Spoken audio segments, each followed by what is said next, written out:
एकदम simple terms में explain कर पाओगे वीएलआरटी का मॉडल क्या होता है एंड विद एग्जांपल्स? अब वैल्यूएशन एनालिटिक्स हम लोग वी बोलते हैं। इसमें जो सब लोग देखते हैं हम लोग भी देखते हैं। कैश फ्लो पे हमारा बहुत बड़ा फोकस होता है। ओके, मैक्सिमम लोग अगले 3 साल की अर्निंग से ही स्टार्ट करते हैं। हम पिछले 10 साल 30 साल की जर्नी से स्टार्ट करते हैं। पिछले करा उसने ठीक किया, उसने वेरियस साइकिल निकाल ली तो आगे भी ठीक कर सकते। लिक्विडिटी तो लाइफ लाइन है ना। आपके पास बहुत बढ़िया आइडिया है लेकिन आपके पास पैसा नहीं है तो आप क्या करोगे साइड में? Risk appetite mean sentiments. जैसे बहुत सारे लोग बोलते हैं अरे क्या फर्क पड़ता है ना, 1 क्वार्टर 2 क्वार्टर देख लेंगे ना, हम तो 10 साल के लिए लिया हमने स्टॉक। 40% स्टॉक गिर जाता है तो आपके पास पेशेंस नहीं होता है, आपका रिस्क एपेटाइट होता नहीं है। Timing becomes the most essential subject. तो कोविड जरा सा ट्रेलर आया था, 15 अप्रैल को हमने पूरा पोर्टफोलियो डिप्लॉय कर दिया। जहां लोग बेच रहे थे वहां मैं खरीद रहा था। 3 या 4 ऐसे बोल्डेस्ट प्रेडिक्शंस क्या हो गए? We should not be complacent saying that कि ईरान खत्म।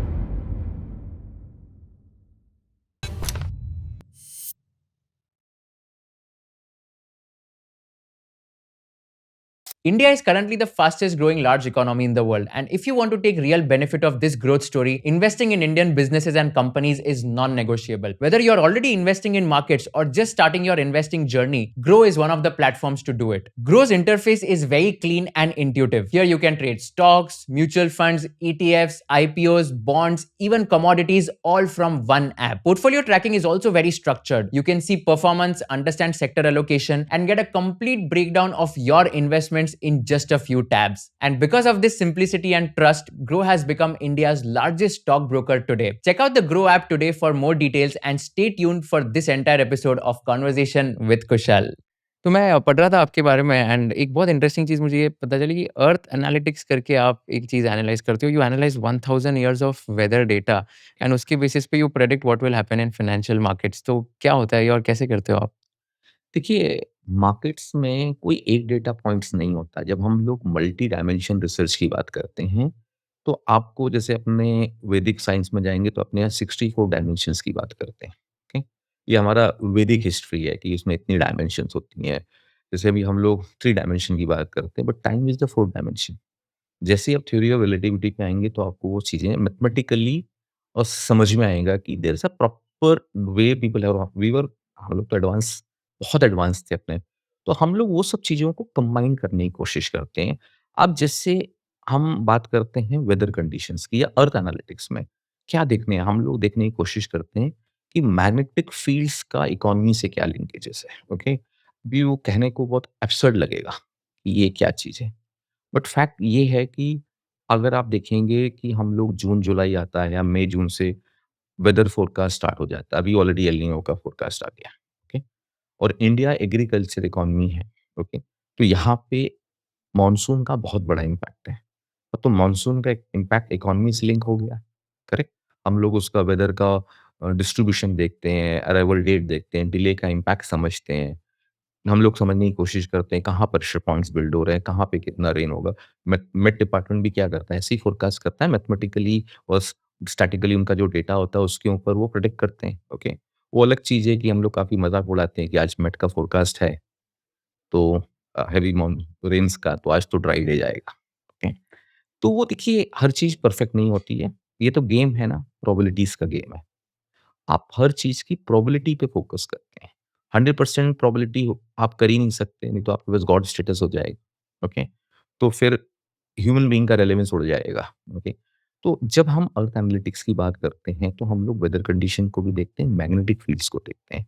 अब सन की मैग्नेटिक फील्ड्स का कुछ इम्पैक्ट है, अर्थ की मैग्नेटिक फील्ड्स का इम्पैक्ट है। अगर ऐसे ही आप बहुत सारे और प्लैनेट्स की बात करें, तो लोग साइंटिस्ट लोग मैग्नेटिक फील्ड्स को बहुत समझने की कोशिश करते हैं, ओके? अब जैसे हम पास्ट में जाते हैं, अपने इंडिया की बात करें, टेम्पल्स की बात करें, 2 मिनट के लिए। तो जितने पुराने टेम्पल्स हैं, वहाँ पे आपको मैग्नेटिक फील्ड्स हाई मिलेगी। हम मैग्नेटिक फील्ड को एनर्जी लेवल से लिंक करते हैं, कि जो मैग्नेटिक फील्ड है जैसे उसको गॉस में मेज़र करते हैं, तो जितना ज़्यादा गॉस होता है, मैं उसको हम लोगों ने अपनी तरह से रिसर्च करके कुछ चीज़ें कंक्लूड करी, एक एनर्जी लेवल को रिफ्लेक्ट करता है। अब जैसे नासा ने भी कामाख्या में प्रूव किया कि one of the highest level of gauss is there in Kamakhya temple. कोई भी पुराने टेम्पल जाइए, वहाँ आपको मैग्नेटिक फील्ड्स ज़्यादा मिलेंगे। जैसे हम लोग क्या बोलते भी हैं ना कि टेम्पल में जाते हैं, तो नंगे पाँव जाना चाहिए, ओके? मेरी मदर भी बोलती थी, आपको मूर्ति के सामने 10 मिनट बैठना चाहिए, ओके? बट कभी कोई लॉजिक नहीं समझाया कि क्यों बैठना चाहिए। और नंगे पैर क्यों जाना चाहिए, ओके? सफाई रहती है, वो अलग चीज़ है। बट क्या होता है कि जो मेरी हम लोगों की अपनी थीसिस हमने जो बिल्ड करी इतने सालों में, जहाँ पे आपकी मैग्नेटिक फील्ड ज़्यादा होती हैं, वो एनर्जी को आप एब्ज़ॉर्ब करते हो। आप 10 मिनट जब वॉक करते हो, ओके, नंगे पैर, तो आप उस चीज़ को एब्ज़ॉर्ब करते हैं। जैसे हम लोग बोलते हैं ना कि ये व्यक्ति का ऑरा है। ऑरा क्या है? ओके? ऑरा कैसे एक्सप्लेन करोगे? टेम्पल में वाइब्रेशंस हैं। आपके घर में भी तो टेम्पल है ना? फिर हम लोग बड़े-बड़े टेम्पल्स क्यों जाते हैं? कि 3 साल पुराना, 5 साल पुराना, ओके? कि बॉम्बे में हम जाते हैं कि भई प्रभा देवी में हमारे घर के पास एक टेम्पल है गणेश जी का, ओके? हम लोग दूर-दूर टेम्पल्स में जाते हैं कि उनकी अपनी हिस्ट्री है, उसके पीछे अगर आप मैथ्स निकालेंगे तो क्या है? वहाँ मैग्नेटिक फील्ड्स का बहुत बड़ा इम्पैक्ट है। वो इस उस डायरेक्शन में बनाए जाते थे जहाँ पे ये सुनो उसमें आप फिबोनाची सीरीज़ को भी ऐड करेंगे तो आपको मिलेगा, ओके? अब ये सोमनाथ से सीधे अटलांटिक वो जो साउथ पोल दिखाया है वहाँ पे, कैसे दिखता है? वो उसमें लिखा था इतने साल पुराना, तो उसमें कुछ पीछे साइंस है। अब हम जब नॉर्थ पोल की स्टडी कर रहे थे, जैसे हमने 2020 में एक के लिए हमने एक फ़ोरकास्ट किया था और हमने 2012 में लिख दिया था कि 2020 में मेल्टडाउन होगा। अब आप पूछोगे कैसे वो हुआ, ठीक है? क्या हम लोगों के पास कोई एस्ट्रोलॉजिकल थिंकिंग है? ऐसी forecasting ability? Best of the astrologer has not forecasted, correct? अगर आप जाके 2012 में कि 2020 में मेल्टडाउन आएगा, शायद ही किसी ने फ़ोरकास्ट किया, ओके? ना कुछ चीज़ें मिल जाएँगी, किसी ने कुछ बोला भई किसी न किसी की कोई बात तो ठीक होगी, ओके? अब मैथमेटिकली हम लोगों ने देखा कि जो हमारा नॉर्थ पोल है वो कनाडा में था। वो 69 माइल्स पर ईयर से 2000 से मूव कर रहा है। वो शिफ्ट हो गया साइबेरिया में। तो साइबेरिया में आया इसलिए हमने लिखा कि रशिया स्ट्रॉन्ग हो जाएगा और रशिया स्ट्रॉन्ग हुआ। ओके? आपने देखा रशिया का स्ट्रेंथ। तो हम लोगों ने उसको लिखा है कि एक पोल शिफ्ट फिनोमेना होता है। उसके अंतर्गत हमने ये कुछ पॉइंट्स बताए। और ये एक चीज़ को हमने और भी डेटा पॉइंट ये एक इम्पोर्टेंट डेटा पॉइंट था कि 2020 में साइबेरिया शिफ्ट होता है। मल्टीपल डेटा पॉइंट जैसे हम लोग साइकिल स्टडी करते हैं, जैसे हम लोग बोलते हैं कि कोई साइकिल है, जैसे हम लोग बोलते हैं कि ये रिपीट होती है, 7 ईयर की साइकिल, 8 ईयर, बहुत सारा data, 30 year cycle, 90 year cycle, but हमेशा वो काम नहीं करती है, ओके? तो एक एनालिसिस आता है जिसको हम लोग सीज़नैलिटी स्टडीज़ भी बोलते हैं कि हर मंथ का सीज़नैलिटी निकाल लो, हर क्वार्टर का सीज़नैलिटी आप देख लो कि दुनिया में क्या हुआ। उससे आपको एक पर्सपेक्टिव मिलता है कि 100 में से 70 बार ऐसा हुआ तो इसकी प्रोबेबिलिटी ज़्यादा है। यही सीज़नैलिटी एनालिसिस का एनालिसिस होता है। जब हम इस चीज़ को डेटा में देखने की कोशिश करते हैं तो हम ये देखते हैं कि कौन-सी साइकिल लीड करेगी और कौन-सी साइकिल लैग करेगी और किस सर्कमस्टेंसेस में। लीड लैग का गेम होता है। अगर आपने प्रेडिक्ट तो बराबर कर दिया लेकिन वो 6 मंथ्स अर्ली थी या 6 मंथ्स लेट थी, तो आपको डैमेज हो जाता है। तो हमको जब ऑब्वियसली ये 6 months is too smaller period अगर हम जो लॉन्गर टर्म साइकिल देखते हैं, तो हम लीग लैग्ड इफेक्ट को देखते हैं। हम लोग मल्टीपल साइकिल को कनेक्ट करते हैं। जैसे आप क्रेडिट साइकिल देखते हैं, इन्फ्लेशन साइकिल है या लिक्विडिटी साइकिल है। कोई भी तरह का अगर हम पैटर्न स्टडी करें, जैसे आपका एक हम लोग फाइनेंशियल कंडीशंस बोलते हैं, तो वो काफ़ी कुछ सिंपल भी है, उसमें आप जितनी कॉम्प्लेक्सिटी ला सकते हैं लाइए। आप जैसे आपके अपने टेस्ट होते हैं, कुछ बेसिक बेसिक टेस्ट होते हैं।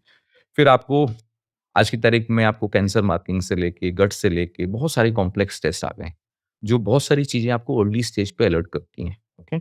जीनोमिक्स टेस्ट भी आ चुके हैं। अगर इसी तरह से हम लोग मार्केट को पूरा डाइसेक्ट करते हैं और मल्टीपल सिनेरियो में उसको एनालाइज़ करने की कोशिश करते हैं, किसका क्या इम्पैक्ट है? और जब मल्टीपल डेटा पॉइंट्स एक बाजू स्क्यूड होते हैं एक तरफ से, ओके? तब हम एक एग्रेसिव कॉल ले पाते हैं कि ये इस चीज़ के होने की probability is very high now, okay? जैसे 2020 के लिए multiple cycle were showcasing signs of disturbance, okay? अगर हम इसको वोलेटिलिटी साइकिल से लिंक करें, तो हम लोगों ने अपनी एक वोलेटिलिटी बैंड की थीसिस बिल्ड करी कि ग्लोबली कब वोलेटिलिटी एक्सपैंड होती है, कब वोलेटिलिटी कंप्रेस होती है।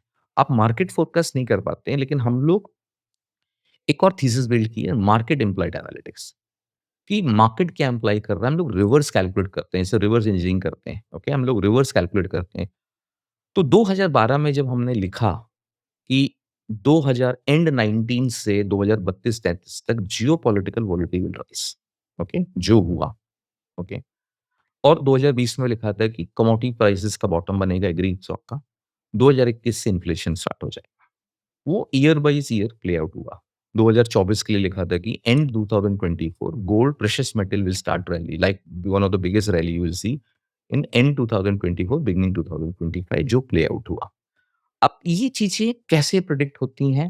ये चीज़ें हम लोग बहुत सारा साइकिल एनालिटिक्स देखते हैं, उसमें बिहेवियर डेटा ऐड करते हैं, ओके? साइकिल्स मिल जाती हैं, साइकिल्स को हम बिहेवियरली कैपिटलाइज़ करने की कोशिश करते हैं। जैसे हम लोग बात कर रहे हैं, हमने जनवरी में आके बोला मल्टीपल चैनल्स पे कि ये 2026 will be I said will be what क्या वर्ड मैंने यूज़ किया था? It's a peak contraction and fragile 2026 लेकिन मैंने सेकंड सीएनबीसी के इंटरव्यू पे 2 जनवरी को बोला था और ये बोला था कि एआई का बबल तो मैं डिफाइन नहीं करता हूँ, यूफोरिया हुआ है, वहाँ पे बड़ा करेक्शन आएगा। US will lead that correction. फरवरी में उन्होंने बोला कि ताइवान, कोरिया में भी डेटा पॉइंट्स बहुत कॉम्प्लेक्सली है कि एक्स्ट्राऑर्डिनरी कॉम्प्लेक्सिटी है, people are very complacent about it. तो यहाँ पे एक यूफोरिक साइंस है। जब भी यूफोरिक साइंस आते हैं और कॉम्प्लेक्सिटी के साथ में आते हैं, तो आपकी वल्नरेबिलिटी बढ़ जाती है। ओके? अब हम ये फोरकास्ट नहीं कर सकते कि इस दिन होगा। हम ये बता सकते हैं कि सर्कमस्टेंसेस आ गए। ओके? जैसे आपको कार्डियक अरेस्ट आता है, तो डॉक्टर बताते हैं कि आपको सिम्पटम मिल जाएँगे। कि आपको ब्रेथलेस फीलिंग होगी, आपके शोल्डर में पेन आएगा, बहुत सारे सिम्पटम आपको कार्डियक वाला बताएगा कि ये सिम्पटम आपको मिलेंगे, ओके? कोई भी जैसे जैसे अर्थक्वेक आता है, ओके? तो अर्थक्वेक से क्या होता है, एक पर्टिकुलर फ्रीक्वेंसी जनरेट होती है एक एनवायरनमेंट में, जो एनिमल्स रीड कर पाते हैं, ओके? हम लोग नहीं समझ पाते, ओके? अभी मेरी बिल्डिंग में आज से कुछ साल पहले आग लगी थी, ओके? मेरे डॉग जो हम लोग तो चले गए, सुबह से वो भाग कर रहा था। ओके? वो 8 साढ़े 8 9 बजे से भागकर उसको स्मेल आ गई थी। लेकिन हम लोगों को जब समझा तो साढ़े 11 12 शायद बज गए थे। ओके? जब लोगों को समझ में आया हुआ है। तो एक जो सिक्स्थ सेंस होता है ना, हम लोग जो अपना सिक्स्थ सेंस की बात करते हैं या सेवेंथ सेंस की बात करते हैं, तो वो आप कनेक्ट करने से ही आता है। ओके? मैथमेटिकली आप उसको कनेक्ट करेंगे तो आपको आंसर मिलेगा और हम लोग हमेशा बोलते हैं कि ये गेम जो है ना, प्रोबेबिलिटीज़ का गेम है। हम क्या ढूँढने की कोशिश करते हैं, हम अपने थीसिस में प्रोबेबिलिटीज़ को ठीक करते हैं कि इसकी होने की प्रोबेबिलिटी ज़्यादा है, तो वो हम कॉल लेते हैं और 72% टाइम हम राइट होते हैं, 28% टाइम हमेशा गलत होते हैं, ओके? 72% भी एक अच्छा नंबर है आपको एक लार्जर पिक्चर देने में, ओके? तो जब आपके पास क्लैरिटी होती है, जैसे एग्ज़ाम्पल दें 2020 जब हमने हाँ, तो लेट मी जस्ट कंप्लीट तो हमने 2012 में ये सब लिखा कि ये इस तरह का प्ले आउट होगा, तो हमने उसमें लिखा था बायोलॉजिकल वॉर होगी, cyber war, economic war, deteriorating weather condition, okay? अब ये सब हुआ, ओके? एक आध साल आगे पीछे हुआ क्योंकि हम लोगों ने लिखा, ये लिखा इसलिए कि लोगों को कॉन्फिडेंस आता है कि हमने क्वांटिफाई किया, ओके? अब जब आप 1000 साल, 600 साल की साइकिल ढूँढते हैं, तो एक आध साल आगे पीछे हो सकता है आपका और लार्जर साइकिल आपको मिल जाती है। अब जैसे हमने 2020 के लिए लिखा था, हम वॉलेटी बैंड की बात कर रहे थे, ओके? तो वॉलेटी हमारा एक्सपेंशन आता है।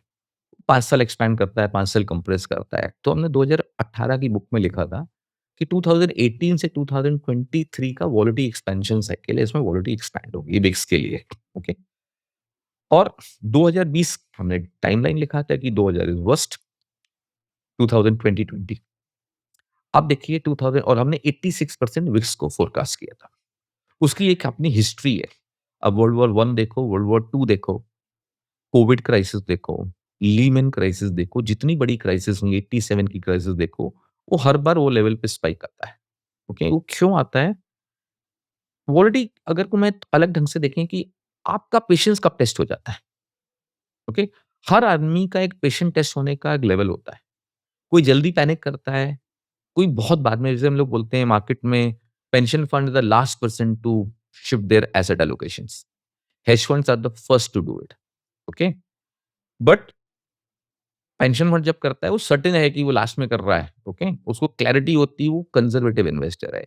हेज फंड कॉल लेता है, वो प्रीएम्प्ट करता है, ओके? तो आपको समझ में आता है।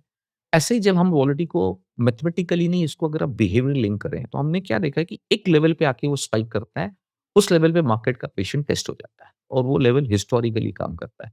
प्लस माइनस आप आधा 1%, 2%, 3% अभी जब 86 में अगर आप प्लस माइनस 3% कर भी लोगे तो कोई बड़ा इम्पैक्ट नहीं है, ओके? बट वो डेटा पॉइंट्स आता है, तो अगर आप 2012 में लिखना या 2018 में लिखना कि 2020 में मेल्टडाउन आएगा और वॉलेटी इतनी लेवल पे जाएगी, ओके? तो वो प्ले आउट हो जाता है, ओके? हमको इसको कैसे समझना है कि हम इसको एक तो आप खुश हो लीजिए कि आपका सक्सेस हो गया। But and and of the day हमें इसको यूज़ करना है। तो अब मैं आपको एग्ज़ाम्पल देता हूँ। सितंबर 2019 से हम लोग तभी हम लोग का फंड का साइज़ छोटा था। हमने एक किसी लार्ज ग्रुप से कंपनी को खरीदा था 2018 में।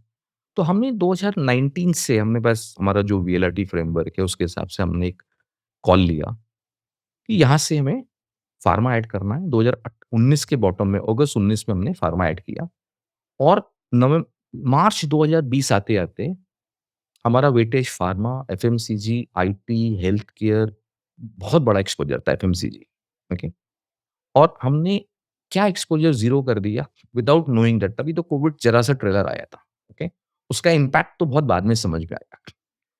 31 मार्च 2020 को हमारे पोर्टफोलियो में leverage economy stock was zero, bank zero, metal zero, material zero, okay? जो भी इकोनॉमी लिंक थे वो हम हट गए। लेवरेज इकोनॉमिक स्टॉक मतलब? अ, अब जैसे बैंक है, बैंक लिवरेज इकोनॉमी स्टॉक्स हैं। आप उसको आपका एक कैपिटल एक्स है तो आप 10x, 3x, 4x को मल्टीप्लाई करके आप लैंड करते हो तो आपको तो उस तरह का जिसके पास भी फाइनेंशियल लिवरेज ज़्यादा होता है, ओके? तो जैसे बड़े-बड़े इंफ्रास्ट्रक्चर कंपनीज़ बिल्ड करती हैं तो उसमें लिवरेज होता है, ओके? 3 टाइम्स, 4 टाइम्स 2 टाइम अभी तो लिवरेज को नेगेटिव उसमें माना जाता है तो लोग everybody wants to be debt free क्योंकि पैसा आराम से मिल रहा था। हम ऑपरेटिंग और फाइनेंशियल लेवरेज के कांसेप्ट को साइड में रख दिया बट पैसा मिल रहा है तो हम जस्टिफाई करते हैं we want to be debt free company. But सिखाया तो ये गया है ना कि certain level of leverage also help ना because cost of equity is the highest ना, जो आप डाइल्यूट कर रहे हो, बट हर आदमी ने डाइल्यूट इसलिए किया कि एब्सर्ड वैल्यूएशन पे डाइल्यूट हुआ। ठीक है? उनके ये बेनिफिट था, शेयर होल्डर के लिए नहीं था। Okay? Now coming back to जो हम बात कर रहे थे, इसको हम लोग यूज़ करके ऑप्टिमाइज़ कर लेते हैं। अब ये सिनेरियो बिल्ड हुआ। अब ये सिनेरियो शायद हो सकता है कि हम 28% वाले में आ जाता। लेकिन हम लोग उसको इम्प्लीमेंट करते हैं। अब जैसे मानसून सीज़न जब आता है, तो बॉम्बे में हम लोग क्या करते हैं, आप रेनकोट लेके चलते हो, अम्ब्रेला लेके चलते हो, ओके, आप पानी की बॉटल लेके चलते हो, कहीं फँस जाओगे। आप लू होके निकलते हो कि कहीं अटक ना जाए, करेक्ट? ये आप प्रिकॉशन लेते हो कि पानी है बॉम्बे में, ट्रैफिक में लोग 2-2, 3-3 घंटे फँस जाते हैं। अब हम मेट डिपार्टमेंट का मज़ाक उड़ा लें कि आज तो बोला है तो नहीं होगा, ओके? लेकिन उस पीरियड में वो जो भी 3 महीने का आता है 21 जून से हमारा जो अगस्त तक का पीरियड होता है, तो हम लोग जब बॉम्बे में रहते हैं तो हम उस पीरियड में समझते हैं ये मानसून का पीरियड है, ठीक है? ऐसे ही जब हमारा डेटा में आता है तो हम प्रिकॉशन लेते हैं, ओके? अभी मैं आपको एग्ज़ाम्पल देता हूँ। जुलाई 2024 हम लोग सबसे पहले थे इंडिया में saying that India is a risk of period. India का मैक्रो पिक्चर डिटोरिएट हो रही है। Best of the global houses के अपग्रेड्स थे उस समय इंडिया के लिए। ओके, लोगों के टारगेट्स बड़े-बड़े आ रहे थे। वो मेरा बिहेवियर डेटा पॉइंट है कि हमारे हाई फ्रीक्वेंसी डेटा खराब होना स्टार्ट हो गए थे और लोगों के अपग्रेड्स आ रहे हैं। तो मेरे लिए बहुत कंफर्टिंग फैक्टर हो जाता है कि भई कंसेंसस गलत हो रही है। ओके, और डेटा पॉइंट्स आपके फेवर में है। बट वो प्ले आउट हुआ, आपने देखा क्या हुआ 2 साल में। ओके, बट हम लोग शायद 6 महीने जल्दी थे। जुलाई में मार्केट सितंबर तक चला, अच्छा। दिसंबर जनवरी के बाद ज़्यादा खराब हुआ, ओके? तो रिस्क के धंधे में ना you have to be ahead of the curve, okay? Postmortem analysis बहुत अच्छे से आराम से सब लोग कर लेते हैं, ओके? कि ये तो रिस्क ऑफ पीरियड था इसलिए बाज़ार करेक्ट हो गया। लेकिन रिस्क ऑफ को आपने प्रेडिक्ट किया? नहीं किया, ओके? तो हमारा जो बिज़नेस है हम उसमें बोलते हैं we are in the business of risk management, returns are byproduct. अब रिस्क ठीक कर लो रिटर्न्स तो आ ही जाएँगे। अब रिटर्न्स के पीछे भागोगे तो रिस्क में मिस हो जाएगा। क्योंकि आज भी हम देखते हैं इस कंट्री के अंदर म्यूचुअल फंड में अगर हम बात करें तो इन्वेस्टर क्या देखता है? एब्सोल्यूट रिटर्न चाहिए उसको कितना मिला? कोई पॉइंट टू पॉइंट बोलेगा, कोई रोलिंग बोलेगा, जो भी आपको नाम यूज़ करना है, बट एब्सोल्यूट रिटर्न की वैल्यू है। बहुत हुआ तो रिलेटिव देख लेते हैं बेंचमार्क से या कॉम्पिटिशन से। But best of the wealth हम रिस्क एडजस्टेड रिटर्न नहीं देखते, वो पेपर पे ही रहता है। हम लोग फैक्ट शीट में इतने सालों से we were the first to start risk adjusted numbers कि end of the day 2 fund का अगर परफॉर्मेंस सिमिलर है, बट उसका रिस्क प्रोफाइलिंग क्या है? ओके? अभी आपको एक छोटा-सा एग्ज़ाम्पल देता हूँ कि अभी हमने अपने कल ही मैं आपसे समझा रहा था कि हमने अपने multi asset allocator SIF route के थ्रू लॉन्च किया। ओके? तो हमने उसमें हमारा पुराना मल्टी एसेट जो इक्विटी फाइव में है, उसका एक ट्रैक रिकॉर्ड बताया कि भई कैसे परफ़ॉर्म किया कि हमारा मल्टी एसेट में क्यों स्पेशलाइज़ेशन है क्योंकि हम लोग मैक्रो हाउस है। माइक्रो से ज़्यादा हमारा वेटेज मैक्रो पिक्चर पे होता है। अब वो मल्टी एसेट फंड ने लास्ट 1 साल में, 3 साल में, 5 साल में, वो शायद इंडस्ट्री का बेस्ट परफॉर्मिंग फंड है। वो हर कैटेगरी को बीट करके गया है, small, mid, large, broadly. Few exceptions could be there but broadly quartile number 1 fund है और मोस्ट प्लेसेस पे नंबर 1 है। ओके, नंबर 1 की इंपॉर्टेंस नहीं है, क्वार्टाइल 1 की इंपॉर्टेंस है। ओके, अब उसका रिटर्न्स अच्छा आया। तो कल मेरे को किसी ने पूछा भाई कि आपकी बात बराबर है, आपने बीट किया। बट उसने ये नहीं समझा कि मैंने कम रिस्क पे इसको बीट किया। ये मल्टी एसेट में मेरा बीटा तो सिग्निफिकेंटली लो था ना, 0.6 0.65 था। वेयर मेरे बाकी इक्विटी का बीटा तो 0.94 और 1.02 था, 1.02 था। तो रिस्क तो किसी ने देखा ही नहीं। ओके, लोगों ने रिटर्न से अप्रिशिएट किया, हाँ बराबर का रिटर्न दिया, उससे बेटर दिया। बट उनको मैंने समझाया कि बॉस ये रिटर्न तो अच्छा है, इसमें रिस्क भी कम था। तो रिस्क एडजस्टेड रिटर्न में is one of the best product है। अब ये थीसिस बहुत कम लोगों को समझ में आती है। जैसे एग्ज़ाम्पल दें, रिस्क की हम बात करें कि जैसे हमने अपने फंड चालू किया था, तो बहुत लोगों के क्वेश्चन आए थे कि आपका कौन-सा फ्लैगशिप फंड होगा? हर हाउस का एक फ्लैगशिप फंड बिल्ड हो जाता है। पहली बात तो वो थीसिस ही बोगस है मेरे लिए, बट अब कांसेप्ट है तो है।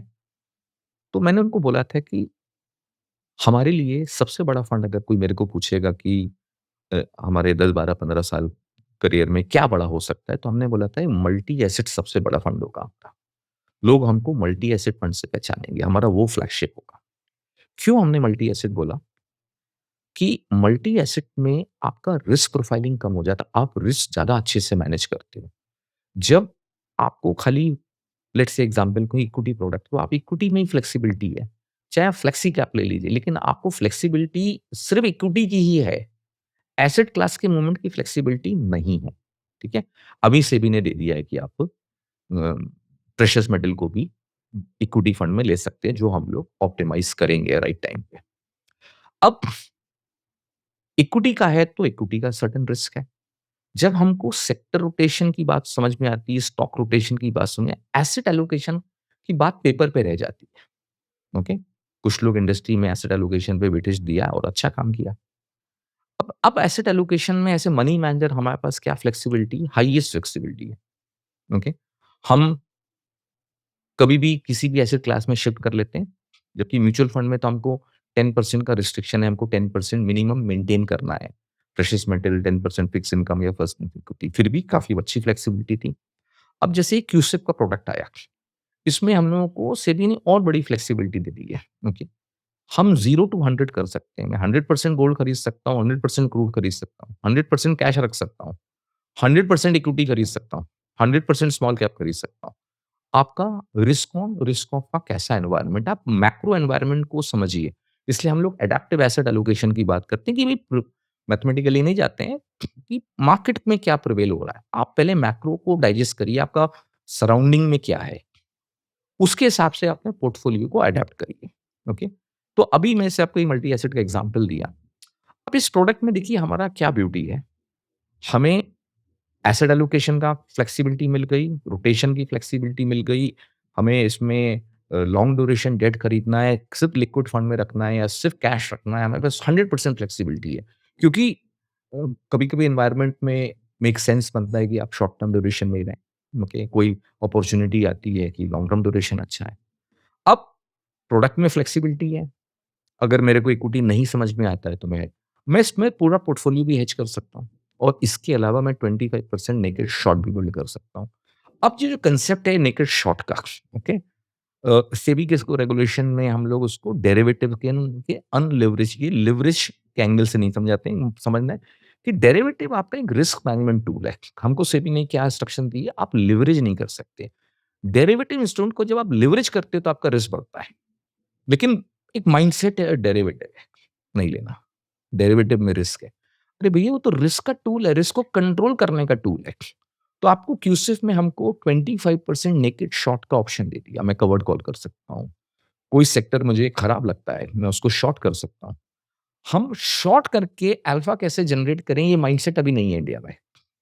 हम लोग को लॉन्ग करके ही सिखाया गया है कि लॉन्ग करके ही पैसा बनता है। ओके?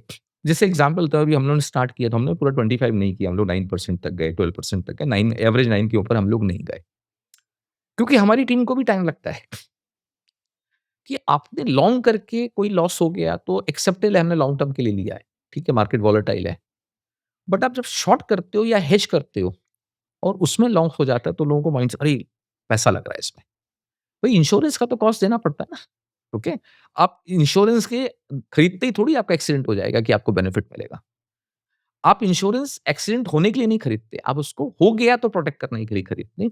वो माइंडसेट डेरिवेटिव इंस्ट्रूमेंट पे अभी लोगों का नहीं है। लोग उसको कॉस्ट देते हैं, अरे प्रीमियम मेरा वेस्ट हो गया, ओके? जिस दिन लोगों को ये समझ में आने जाएगा कि ये अगर मैंने आधा टका दे दिया और पोर्टफोलियो हेज करा, तो हम प्रिंसिपल को तो प्रोटेक्ट करेंगे ना।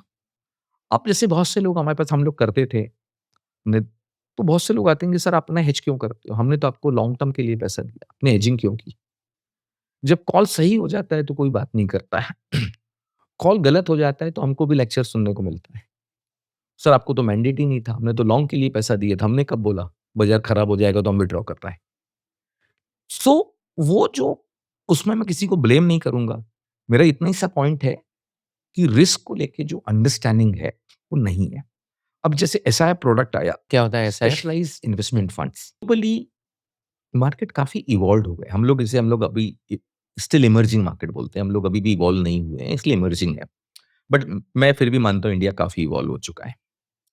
कोरिया को भी हम इमर्जिंग मार्केट रखते हैं, लेकिन वो एक्चुअली डेवलप्ड मार्केट है। चाइना भी लार्जली इवॉल्व हो चुका है। तो जब हम एसआईपी की बात करते हैं और ग्लोबली इसमें इसको बोलते हैं कि वेल्थ प्रोटेक्शन प्रोडक्ट्स आ गए हैं कि आप एक पैसा जब बन जाता है तो लोगों का ग्रीड कम हो जाता है। उनको प्रिज़र्व करने में ज़्यादा इंटरेस्ट होता है, ओके? ये बात गलत है जैसे लोग बोलते हैं कि रिटेल को रिस्की प्रोडक्ट नहीं बेचना चाहिए। एक्चुअली रिटेल सबसे ज़्यादा रिस्क लेता है क्योंकि उसकी वेल्थ नहीं बनी है। इसलिए वो ऑप्शन में आएगा, फ्यूचर में करेगा ट्रेड। वो वेल्थ बनाने की कोशिश करता है और जितना बड़ा आदमी जिसकी जितनी बड़ी वेल्थ है उसको प्रिज़र्व करने की कोशिश करता है। वो 10-12% से भी बहुत खुश है, 8% से भी खुश है क्योंकि उसको पता है इतने बड़े बेस पे मेरे को 8-10% मिल रहा है। जिसका बेस ही छोटा होता है, वो रिस्क ज़्यादा लेता है, ओके? अब इस बैकग्राउंड को हम लोग समझते हैं जब हम लॉन्ग शॉर्ट प्रोडक्ट्स आते हैं या हम किसी को शॉर्टिंग करने का ऑप्शन मिलता है, तो ये क्या प्रोडक्ट है? वेल्थ प्रिजर्वेशन प्रोडक्ट है। इसको काफ़ी जगह एब्सोल्यूट रिटर्न प्रोडक्ट बोलते हैं, कोई इसको लॉन्ग शॉर्ट प्रोडक्ट बोलता है, कोई इसको बीटा मैनेजमेंट प्रोडक्ट बोलता है, वेरियस नेम्स आप दे सकते हैं इसको। अ, पॉपुलर नेम हेज फंड है, जो शायद यहाँ पे बहुत लोगों को एलर्जी है हेज फंड के नाम से, okay? Hedge fund means something not right, okay? Perception का मैटर है। जैसे मैंने आपको बोला डेरिवेटिव का नाम बोलो तो लोगों को लगता है कि अरे ये तो रिस्की चीज़ है, ये तो डेरिवेटिव में इन्वेस्ट करता है, ओके? हमारा रिस्क का मैनेजमेंट का टूल है, तो हमारे यहाँ फ्लॉ एजुकेशन का है। क्योंकि कुछ महानवी लोग बता जाते हैं कि रिस्क है। अब जैसे एग्ज़ाम्पल लेते हैं वॉरेन बफे का, बहुत रिस्पेक्टेड नेम है। वो हमेशा बोलते हैं क्या उन्होंने स्टेटमेंट दिया कि derivative instrument are of mass destruction. ये उनका ही कोट है। Due respect, he is the biggest player in the derivative market globally. क्यों? तो इंश्योरेंस रन करते हैं ना। इतना बड़ा इंश्योरेंस रन करते हैं तो बिगेस्ट प्लेयर तो वही है। फिर आप मेरे को लेक्चर देते हो कि यार डेरिवेटिव इंस्ट्रूमेंट है। तो देखिए पर्सपेक्टिव अलग है। अब लोगों ने वो पॉइंट पकड़ लिया। मुझे नहीं पता वो किस कॉन्टेक्स्ट में उन्होंने बोला। वो कॉन्टेक्स्ट मुझे नहीं पता।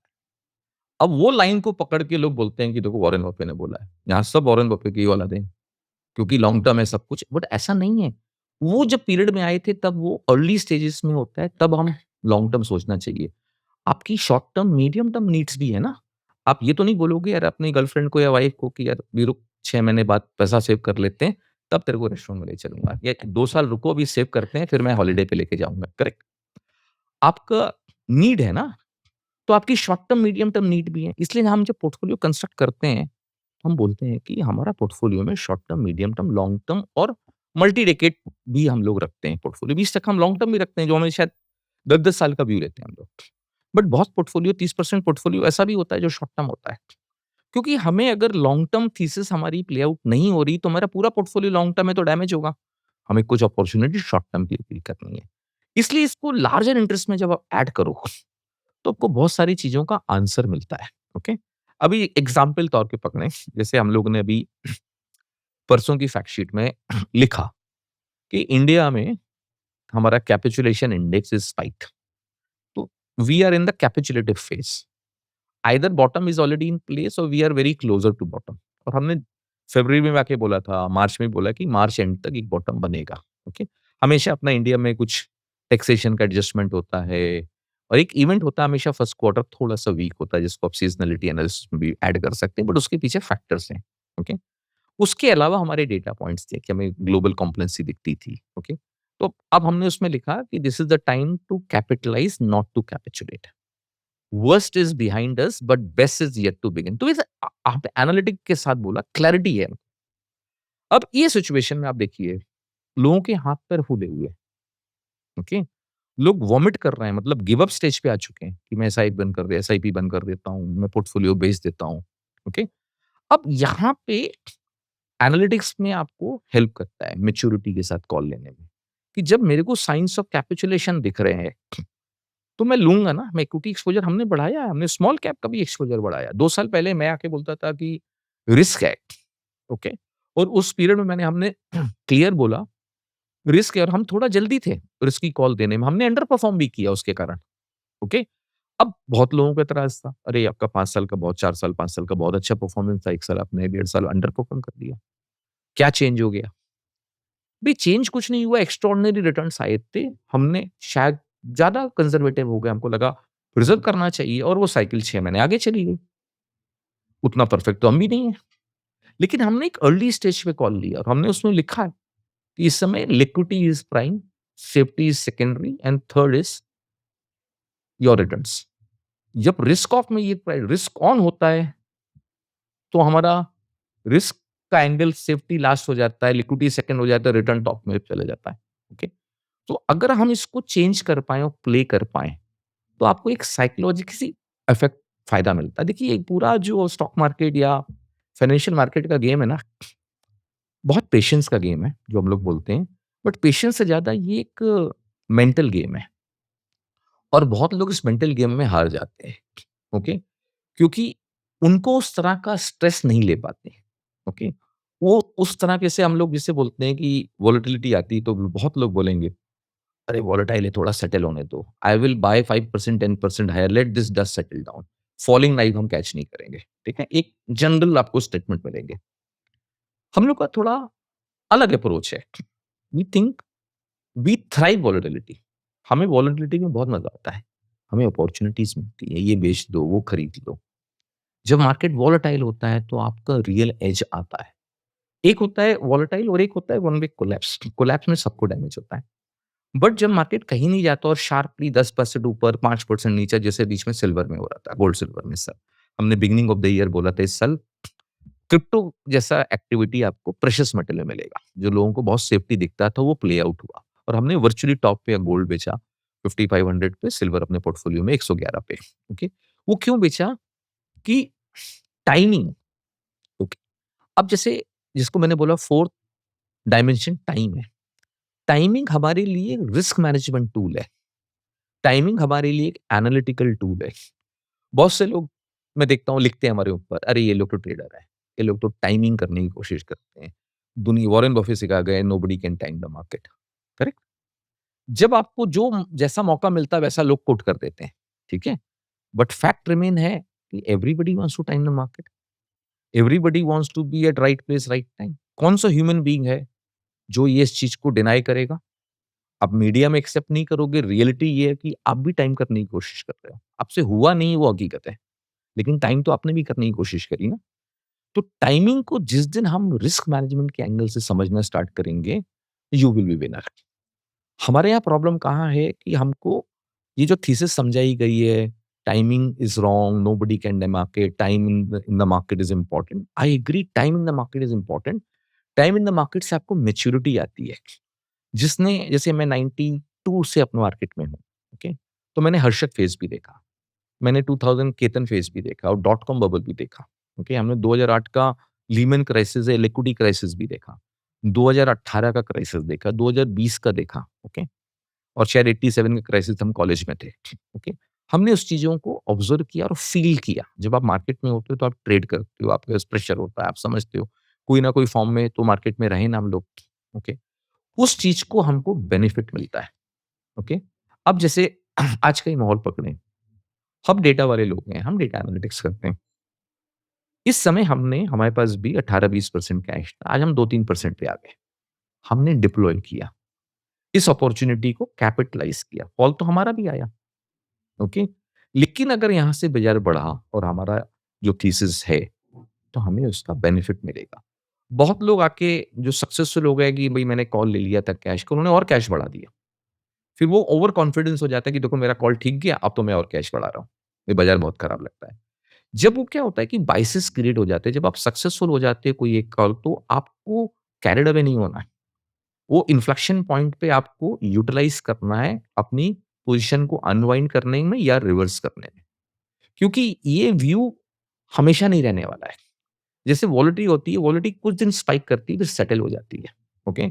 हमको वो समझना है कि वोलेटिलिटी अभी जैसे 30% के आस-पास आ गया था अपना इंडिया विक्स, तो 15% शार्प फॉल आया एक दिन। कल बाज़ार जब घटा भी परसों, कल मॉर्निंग में, तो विक्स स्पाइक नहीं हुआ। एक साइन है कि कहीं बाज़ार में ठहराव आ गया, ओके? अब हम इसको बिहेवियर तरीके से देखना स्टार्ट करते हैं कि बाज़ार खराब हुआ और विक्स स्पाइक नहीं हुआ। इसका मतलब जो स्मार्ट इन्वेस्टर है वो पैनिक नहीं कर रहा है, उसको स्टेबिलिटी दिखती है आगे, इसलिए जाके वो पुट नहीं खरीद रहा है। अब रिटेल इस चीज़ को नहीं समझता या बहुत सारे एक्सपर्ट लोग भी इसको नहीं समझते, उन्होंने कभी ऑप्शन ट्रेड ही नहीं किया है। Option is a very different thing, हम लोग बोलते हैं volatility is the invisible animal, you make volatility as your best friend. इसको आप टेम कर लोगे ना तो आपको लाइफ में पीस आ जाएगा। बट बेस्ट फ्रेंड बनाएँगे कैसे? तो उसको आपको टेम करना पड़ेगा। वो कैसे टेम होगा?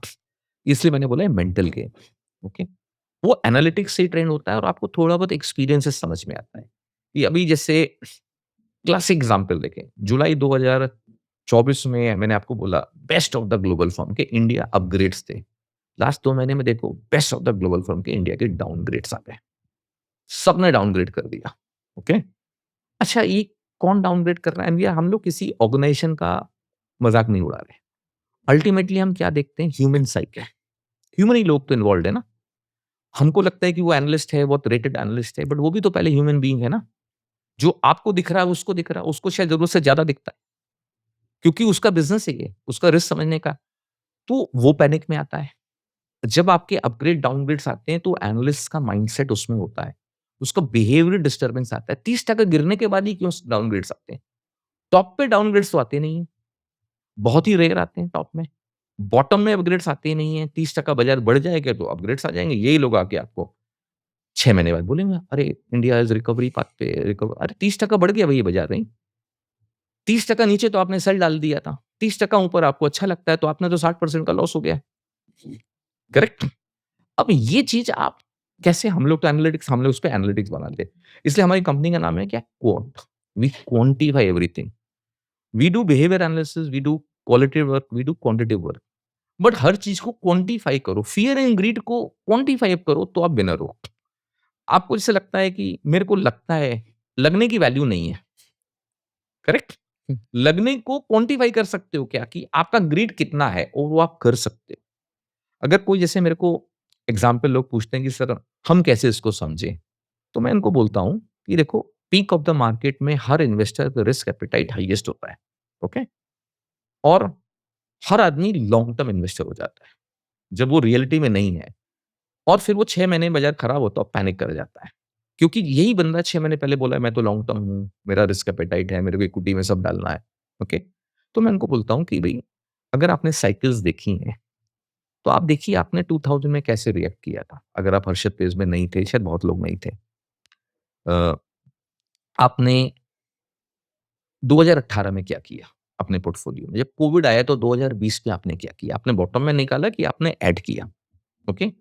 अगर आपने बॉटम में निकाला तो आप लॉन्ग टर्म इन्वेस्टर हो ही नहीं। आपका रिस्क एपेटाइट है ही नहीं। आप अपने एक्शन से आप अपना रिस्क एपेटाइट को मेज़र कर सकते हो। भई आपने कैसे रिएक्ट किया? आपका वेल्थ मैनेजर नहीं बताएगा आपको। ये आप ही बताओगे कि आपने क्या किया क्योंकि आप उसको भी सही चीज़ें बताते नहीं हो। कोई भी आदमी अपनी वीकनेस कभी नहीं बताता है। वो अपनी सक्सेस ही हमेशा हाइलाइट करता है। वो ह्यूमन साइक है। वीकनेस नहीं बताएगा। वीकनेस उसको लगता है कि वो एक्सपोज़ हो जाएगा। ओके? मेरे को बाज़ार में कोई बहुत कम लोग मिलते हैं बोलते हैं कि मेरा लॉस हो गया। हर आदमी आके समझाता है मैंने इसमें पैसा बनाया, उसमें पैसा बनाया, वो मेरा बहुत अच्छा हो गया। लॉस होता है तो चुप हो जाता है। ओके? अब जैसे हम लोग कोई फंक्शन में गए रिसेंटली, जब मार्केट एनवायरनमेंट खराब होता है तो मार्केट को छोड़ के सब बात करती है और यही तेजी का मार्केट होता है तो क्या लगता है बॉस, क्या लेने का? क्या देखने का? क्या चीज़ देखनी चाहिए यहाँ से? यहाँ से क्या चेंज करें? एक्साइटमेंट है ना? तो आप अब ये बिहेवियर ऑब्जर्वेशन है, ओके? अब टैक्सी वाला भी आपको पूछ लेता है, "सर आप मार्केट में हो, क्या ले लूँ? मैं कोई एसआईपी स्टार्ट कर लूँ?" ओके? हम लोग जाते हैं तो इधर-उधर मैं जाता हूँ तो लोगों से बात करता हूँ। अभी नए शहर में आए तो पर्सपेक्टिव मिलता है, पॉलिटिकल पर्सपेक्टिव मिलता है, वहाँ का कल्चरल फ़ील मिलता है कि क्या मैं local local food, local wine, local beer वाला आदमी हूँ, तो मैं हर चीज़ लोकल टेस्ट करता हूँ, इंडिया हो या अब्रॉड हो, ओके? आपको उस सोसाइटी से, उस कल्चर से कनेक्ट करने में तभी समझ में आता है जब आप उनके साथ इंटरैक्ट करते हो, उनका खाना खाते हो, ओके? अदरवाइज़ हमारे इंडिया में बहुत बड़ा प्रॉब्लम है, हम लिमिटेड चीज़ें खाते हैं, ओके? तो वो आधी चीज़ों में फिर आप ह्यूमन साइक को समझ नहीं पाओगे क्योंकि आपकी स्टार्टिंग पॉइंट अरे! ये तो ना है, ये तो मुझे करना नहीं, ओके? तो मैं थोड़ा आर्मी बैकग्राउंड से आता है तो हमको हर चीज़ सिखाई गई है भई सर्वाइवल इज़ इम्पोर्टेंट।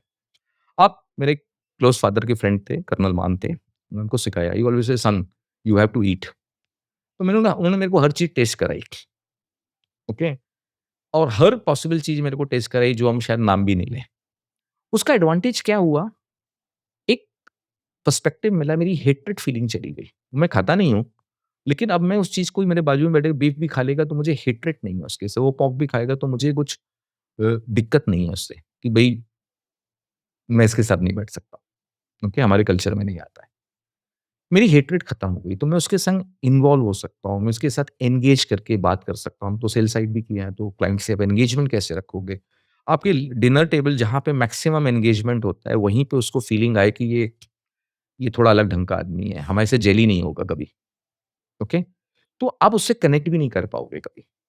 तो वो एक फीलिंग खत्म हो जाती है, इसलिए हम लोगों को जैसे मार्केट में बहुत सारी चीज़ें समझाई गई हैं कि आप कोई लव और हेट्रेड वाला रिलेशनशिप रखो ही नहीं मार्केट में। बहुत लोग बोलते हैं ये तो मैं कभी लूँगा नहीं, ये तो मुझे कभी देखना नहीं है, ये तो कभी होगा ही नहीं। ऐसा नहीं होता लाइफ। लाइफ प्रोबेबिलिटी का गेम है। हमें क्या देखना है, हर चीज़ के भाव से आप व्यापार करो। कोई चीज़ भाव से महँगी है, कोई चीज़ भाव से सस्ती है। जब सस्ती है और आपको लगता है कि यहाँ से वैल्यू है, हमको क्या देखना है, हमें डाउनसाइड देखना है, यहाँ से मेरा कितना खोने का है। हर आदमी लेता है तो ये पहले सोचता है कि इसमें कमाने का कितना है? कितना बन सकता है इसमें? ओके? मैक्सिमम लोग रिसर्च रिपोर्ट क्या आती है, अपसाइड टारगेट देते हैं। बाकी नीचे रिस्क लिख देंगे, ये रिस्क है। बट डाउनसाइड रिस्क नहीं लिखते कि इसमें 30% का लॉस भी हो सकता है। 30% अपसाइड का टारगेट आता है, 30% डाउनसाइड नहीं लिखता है कोई। करेक्ट? मैं आपको एक छोटा-छोटा ऑब्जर्वेशन बता रहा हूँ। तो हर आदमी रिटर्न्स देखता है, रिस्क नहीं देखता है। जिस दिन हम रिस्क को समझना स्टार्ट करेंगे, आपकी लाइफ आसान हो जाएगी। जैसे मैंने आपको बोला बिहेवियर साइड, जब आपके घर में डिस्कशन स्टार्ट हो जाए, ओके? फीमेल मेंबर जो मार्केट में नहीं है, वो बात करना। गुज्जू फैमिली छोड़ दीजिए, उनके यहाँ तो फीमेल्स भी ट्रेड करती हैं, ओके? तो उनकी बात नहीं करना है। आपकी क्लोज़ फ्रेंड सर्किल जैसे मेरे चाइल्डहुड फ्रेंड कभी-कभी फ़ोन कर लेते हैं बाज़ार में, "अरे! सन्नी बाबू कुछ बताओ क्या करने का है?" ओके? मार्केट को अच्छा लगता है। तो वो कब होता है? वो पीक ऑफ द साइकिल पे आता है। जो एफडी वाला आदमी है, जो लोग मेरे को पता है लोगों ने एफडी तोड़ के म्यूचुअल फंड में पैसा डाला या एफडी तोड़ के इक्विटीज़ में रिस्क लिया। म्यूचुअल फंड बहुत अच्छा है, लॉन्ग टर्म के लिए इक्विटीज़ भी बहुत अच्छा है, बिल्कुल करना चाहिए। अगर आप ऊपर भी ले लिया है तो आपके पास 6 साल का पेशेंस, आप 6 साल के बाद तो आपको पैसा बना के ही निकलोगे आप। हम लोगों ने एक एनालिसिस किया था। आप किसी भी साइकिल पे आओ लेकिन अगर आप 6 साल होल्ड करने की एबिलिटी रखते हो अनलेस स्टॉक एकदम ही कचरा है, तो उसकी बात नहीं है। आप पैसा बनाओगे। लेकिन जब आप टॉप पे आते हो, बॉटम पे उतर जाते हो, तो आप तो इन्वेस्टर हो ही नहीं। आप तो ट्रेडिंग के एंगल से आए थे, आपने ट्रेडिंग की अपॉर्च्युनिटी ढूँढी, ओके? अब जैसे बहुत से लोग एक और मैं हमेशा एक बात समझाता हूँ कि जैसे आपके यहाँ लोग जुड़े हैं, इन्वेस्टर हैं, तो जैसे एक मज़ाक उड़ता है कि रिटेल बेचता है, रिटेल की सेलिंग नहीं है, वो एचएनआई की सेलिंग है। एचएनआई कभी इन्वेस्टर नहीं है, ओके? इन्वेस्टर वो है जो अपनी सेविंग से पैसा डालता है। बाकी एचएनआई और कॉर्पोरेट्स और फैमिली ऑफिस के लिए बिज़नेस है, ओके? बिज़नेस का ट्रीटमेंट और इन्वेस्टर का ट्रीटमेंट बहुत अलग होता है। बिज़नेस का ट्रीटमेंट आपके एक्सेल शीट पे होता है कि मैंने इतना कैपिटल लगाया था, इतना मेरा बन रहा है और इतना घट गया, मुझे रिस्क दिखता है, तो यहाँ से हट जाओ, ओके? रिटेल इन्वेस्टर लॉस पे बेचता ही नहीं है, वो एवरेज करता है, वो और इन्वेस्ट करता है क्योंकि वो 5 साल, 10 साल के लिए होराइज़न से लगा रहा है। इसलिए इस बार बहुत सारा पेशेंट लोगों का टेस्ट हुआ, बोलते हैं अभी म्यूचुअल फंड में सेलिंग आ जाएगी। अब देखिए हमारा रिटेल इन्वेस्टर मैच्योर हो गया, जिस दिन बाज़ार गिरता है हमारे यहाँ फ्लो ज़्यादा आता है, ओके? और बाज़ार बढ़ता है तो आउटफ्लो आता है।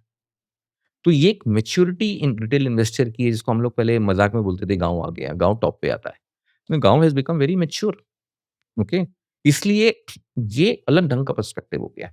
अब एक एक और लॉजिक को मैं समझाता हूँ, मैंने कई बार एग्ज़ाम्पल को कोट किया है, कि देखिए हर बुल मार्केट का एक बिहेवियर कैरेक्टरिस्टिक, हर बुल मार्केट का एक लीडर होता है।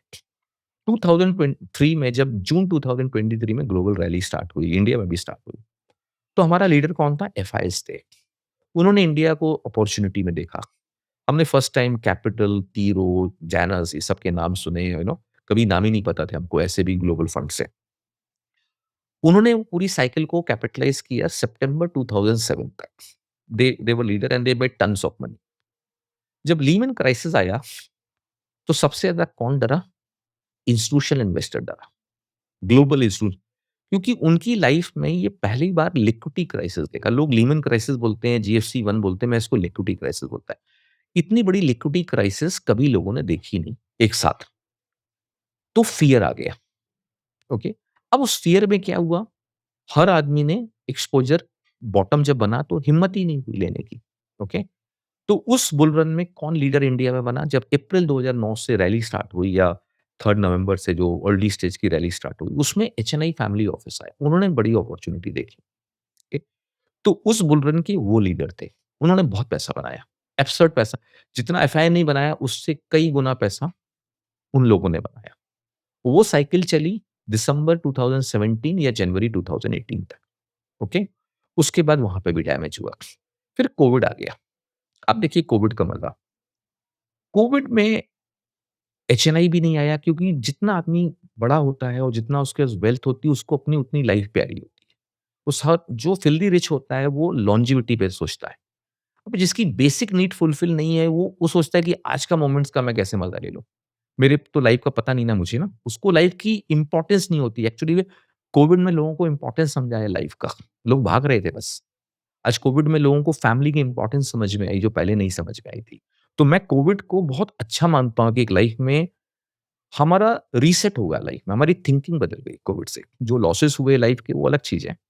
बट एक रेवोल्यूशनरी मोमेंट था। एक आई विल नॉट से रेवोल्यूट ट्रांसफॉर्मेशन का मोमेंट। एक ट्रांसफॉर्मेशन हुआ, आपकी पूरी लाइफ ट्रांसफॉर्म हो गई। हम लोग की थिंकिंग चेंज हो गई। मेरी खुद की थिंकिंग में भी बहुत बड़ा चेंज आया। आज हम लोग सोचते हैं कि जितना चीज़ मैं ऑटोमेट कर सकूँ, जितनी चीज़ें मैं दूसरों पे डिपेंडेंट नहीं रखूँ, उतना मैं बिल्ड करूँ। ओके? क्योंकि वो चीज़ समझ में आया कि बॉस ऐसा भी हो सकता है कि आपकी डिपेंडेंसी इतनी जगह थी और आपको लैप्स हो गया सब कुछ हॉल्ट पे आ गया। ओके? तो वो ट्रांसफॉर्मेशन हमने कभी नहीं सोचा था। तो अब हम कोविड पे आते हैं, मैं थोड़ा डाइग्रेस किया। ओके? अगर हम कोविड की बात करते हैं, तो कोविड के बाद क्या हुआ? रिटेल इन्वेस्टर घर बैठा हुआ था, उसकी सेविंग भी थी, खर्चे रिटेल इन्वेस्टर के खर्चे कहाँ होते हैं? ट्रैवल में बहुत बड़ा खर्चा होता है, रेस्टोरेंट में खर्चा होता है। इंडिया में खाने-पीने की इतनी बड़ी कॉस्ट नहीं है। आप घर पे खाना-पीना खाओ तो आप बहुत ज़्यादा सेविंग कर सकते हो, ठीक है? वो रियलिटी में होता नहीं है, लेकिन उस पीरियड में हुआ। तो लोगों की सेविंग आई और लोगों ने खुद मार्केट में पैसा डाला। कोई एवेन्यूज़ नहीं थे, मार्केट करेक्ट हुआ। अब उस मार्केट में जब मार्केट बढ़ा, तो एचएनआई की तो हिम्मत नहीं थी, इंस्टीट्यूशन भी नहीं थे, सब घबराए हुए थे। जितना बड़ा उतना घबराहट ज़्यादा और जितना आदमी छोटा उतना उसका एन्जॉयमेंट था। अगर आप लोगों को पूछोगे तो लोगों का बेस्ट फेज़ गया लाइफ में। 1 साल, 1.5 साल, 6 महीने घर पे रहे, फैमिली के संग टाइम स्पेंड किया। जो शायद कहाँ मिलता है इतना समय 6-6, 8-8 साल भर घर से काम करने का अपॉर्च्युनिटी, ओके? वो लोगों ने बड़ा पैसा बनाया। जब उनका गेन आया, आज वो क्यों नहीं बेचते? आपको मैं रिटेल का एग्ज़ाम्पल देता हूँ कि हम लोग रिटेल इन्वेस्टर से डील करते हैं। उसका एम टू एम गेम इतना बड़ा है, वो 15-20% से हिलता ही नहीं है, ओके? क्योंकि उसके मल्टीपल टाइम्स हो गए हैं वो रिटर्न्स। तो उसको 15-20%, 30% के फॉल से कोई इम्पैक्ट ही नहीं आता है। उसको ये समझ में आ गया कि बॉस ये वेल्थ इफेक्ट जो होती है, वो लॉन्ग टर्म थीसिस उसकी अभी एक नई उसको एक जीवन दान मिला और थिंकिंग मिली। ये नई गुट्टी उसको मिल गई। अब उसने इसको डाइजेस्ट किया कि इसमें पैसा बनता है, तो अब वो आपका कल्चर हो गया, ओके? अगर आप लाख रुपए कमाते हो, 70,000 रुपए ग्रोसरी में खर्च करते हो, तो आप 25,000 रुपए म्यूचुअल फंड में डालते हो और 5-7 हज़ार रुपए आप इंश्योरेंस में डालते हो। ये थिंकिंग पहले नहीं थी। आप जैसे ईएमआई भरते हो, ऐसे आप म्यूचुअल फंड में इसलिए एसआईपी इतना चल रहा है, मंथली इतने बड़े फ्लो आते हैं, तो बहुत लोगों को ताज्जुब होता है। हर आदमी यही बोलता है, "अभी म्यूचुअल फंड का फ्लो रुक जाएगा। अभी तो एफआईज़ की सेलिंग है, म्यूचुअल फंड वालों ने बेल आउट किया है। ये कब तक चलेगा?" ओके, बट वो चल रहा है। वो चल इसलिए रहा है कि कल्चर चेंज हो गया है। आपकी नीड हो गई है, saving is your need now. पहले लमसम पैसा जब आपके पास सरप्लस होता तो आप पैसा डालते थे। आज आपको वेल्थ का एक जर्नी समझ में आएगी कि मैं इतने हर साल, हर महीने इतनी सेविंग करूँगा, तो मेरा ये लॉन्ग टर्म पोटेंशियल है। ये थिंकिंग नहीं थी। ये पोस्ट कोविड आया। तो मैं बोलता हूँ ना, रिटेल इन्वेस्टर के लिए भी Covid is also a big boon. हमारी थिंकिंग चेंज हुई लाइफ में। हम ऐसा सोचते ही नहीं थे, हम ऐसा करते ही नहीं थे, ओके? आज इसलिए रिटेल इन्वेस्टर कमाएँगे, तो इम्पैक्ट नहीं आता। अब यही चीज़ें मैंने आपको सिंपल तरीके से बताया, इसमें कोई मैथमेटिक्स इन्वॉल्व नहीं थी। बट एज़ अ हाउस हम लोग इस ह्यूमन साइक को भी नंबर में कन्वर्ट करते हैं, ओके? जैसे हमने बोला कि कैपेचुलेटिव मूव दिखता है, अभी सब लोग गिव अप मार रहे हैं, ओके? डाउनग्रेड्स आ गए हैं। आप एंकर्स का बॉडी लैंग्वेज देखो मीडिया में, घबराहट है। आप किसी को फंक्शन में लोग मार्केट की बात ही नहीं कर रहे हैं, इतनी ज़्यादा घबराहट है। लोग मतलब सकते में आ गए जिसको बोलते हैं ना, वैसा शॉक है। ये अपॉर्च्युनिटी होती है। अब मैंने हम लोगों ने कल लिखा है कि बस after few quarter you will realize that was the opportunity. जब अपॉर्च्युनिटी आती है तो आपको छक्का मारना चाहिए। आपको हमेशा चौके-छक्के मारने की ज़रूरत नहीं होती ना। एनवायरनमेंट के हिसाब से आप प्ले करिए ना। कभी जब आपको पिच आपके अगेंस्ट में हो तो आपको चौका-छक्का नहीं मारना है, आपको अपना विकेट बचाना है उस समय। So according to this, the best time to तो invest in I will say markets? देखिए, ऐसा मैं डिफाइन नहीं करूँगा this is the only best time, hmm, this is also another great opportunity, okay. Okay? Life में हर time अच्छा है अगर आपका होराइज़न लंबा है, ओके? आपका होराइज़न को आपको समझ में चाहिए। इसलिए हम लोग बोलते हैं कि हर आदमी अपनी नीड्स को पहले समझे। उसकी नीड्स क्या है? उसको घर कब लेना है? उसका इन्वेस्टमेंट कब है? उसके हिसाब से अपना पोर्टफोलियो को आप डिज़ाइन करिए। जिसको हम लोग बोलते हैं ना एसेट लायबिलिटी मिसमैच, कि भई हमने पैसा शॉर्ट टर्म पैसा हमको मिल रहा था, उससे मैंने लॉन्ग टर्म लेंडिंग कर दी, ओके? आपकी इनकम आपको एक इस साल सपोज़ एक बड़ा बोनस मिल गया या मार्केट में आपने अच्छा पैसा कमा लिया, उसके दम पे आपने बड़ा घर का कमिटमेंट कर दिया। अब आप ईएमआई में फँस गए कि आपकी इनकम सपोज़ 50 लाख रुपए थी, ओके? उस साल कोई भी कारण से आपको और 50 लाख मिल गए, 1 करोड़ हो गया।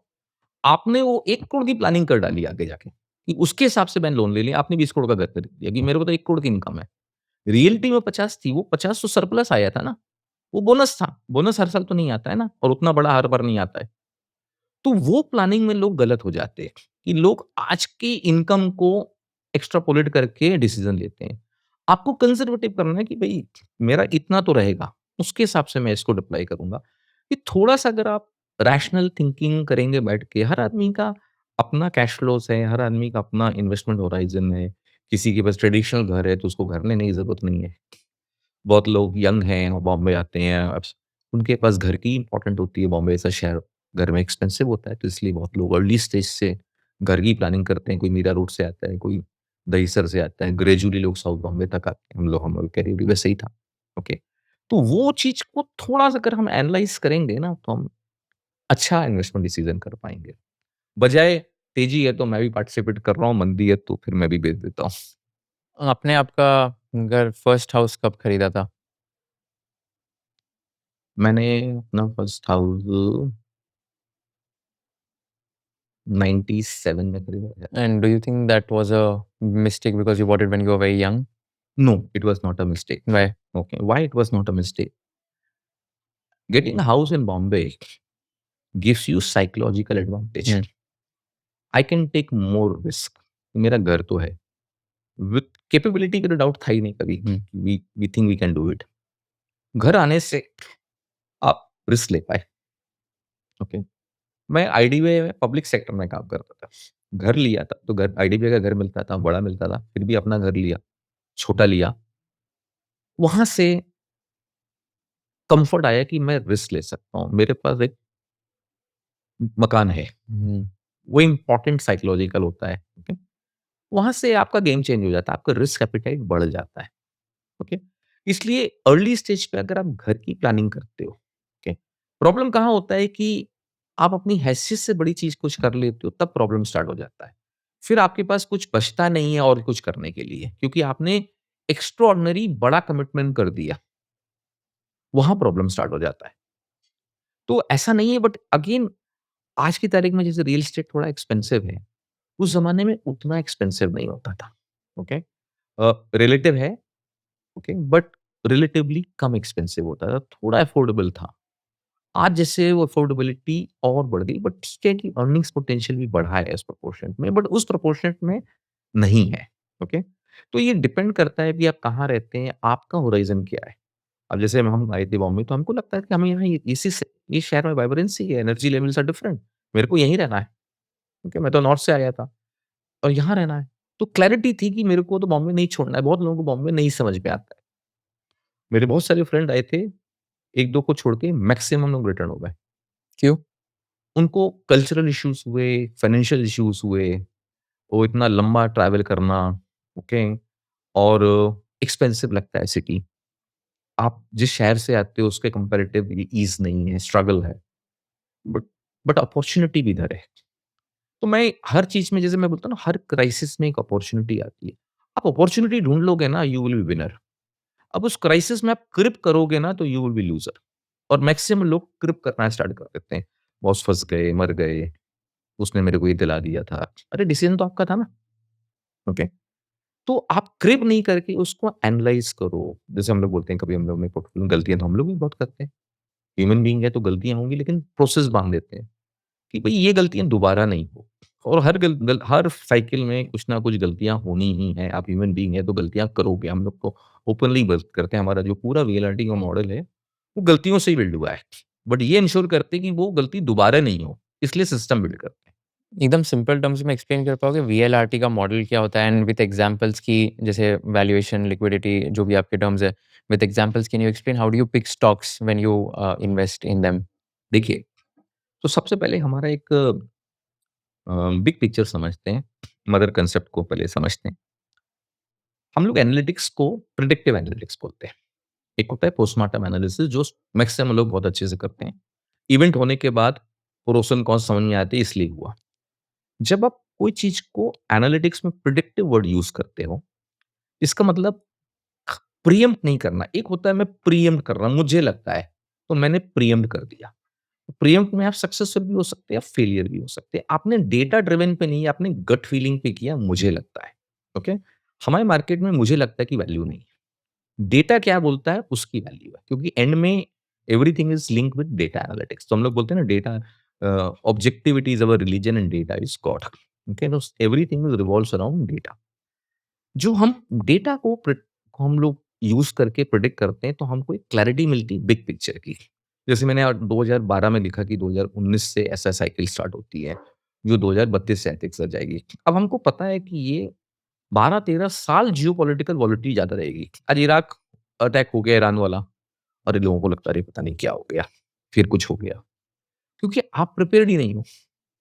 हम लोग प्रिपेयर्ड हैं कि भई 13 साल ऐसा जाएगा, 1 साल नहीं, ये तो 12-13 साल की जर्नी है। इसमें पूरा जियोपॉलिटिकल वॉलेटिलिटी हाई रहने वाला है।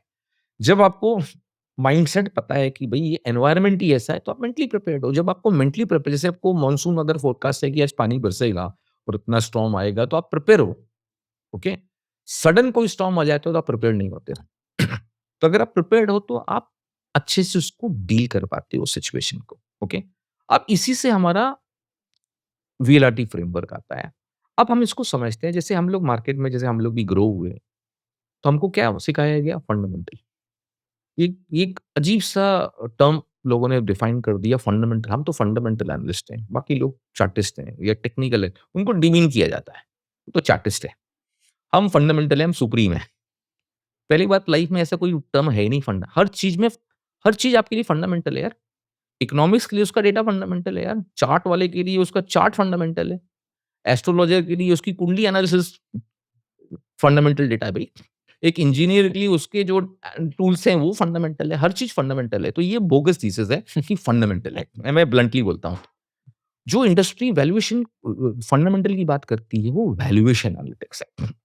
इसलिए हम लोग क्लैरिटी के साथ बात करते हैं।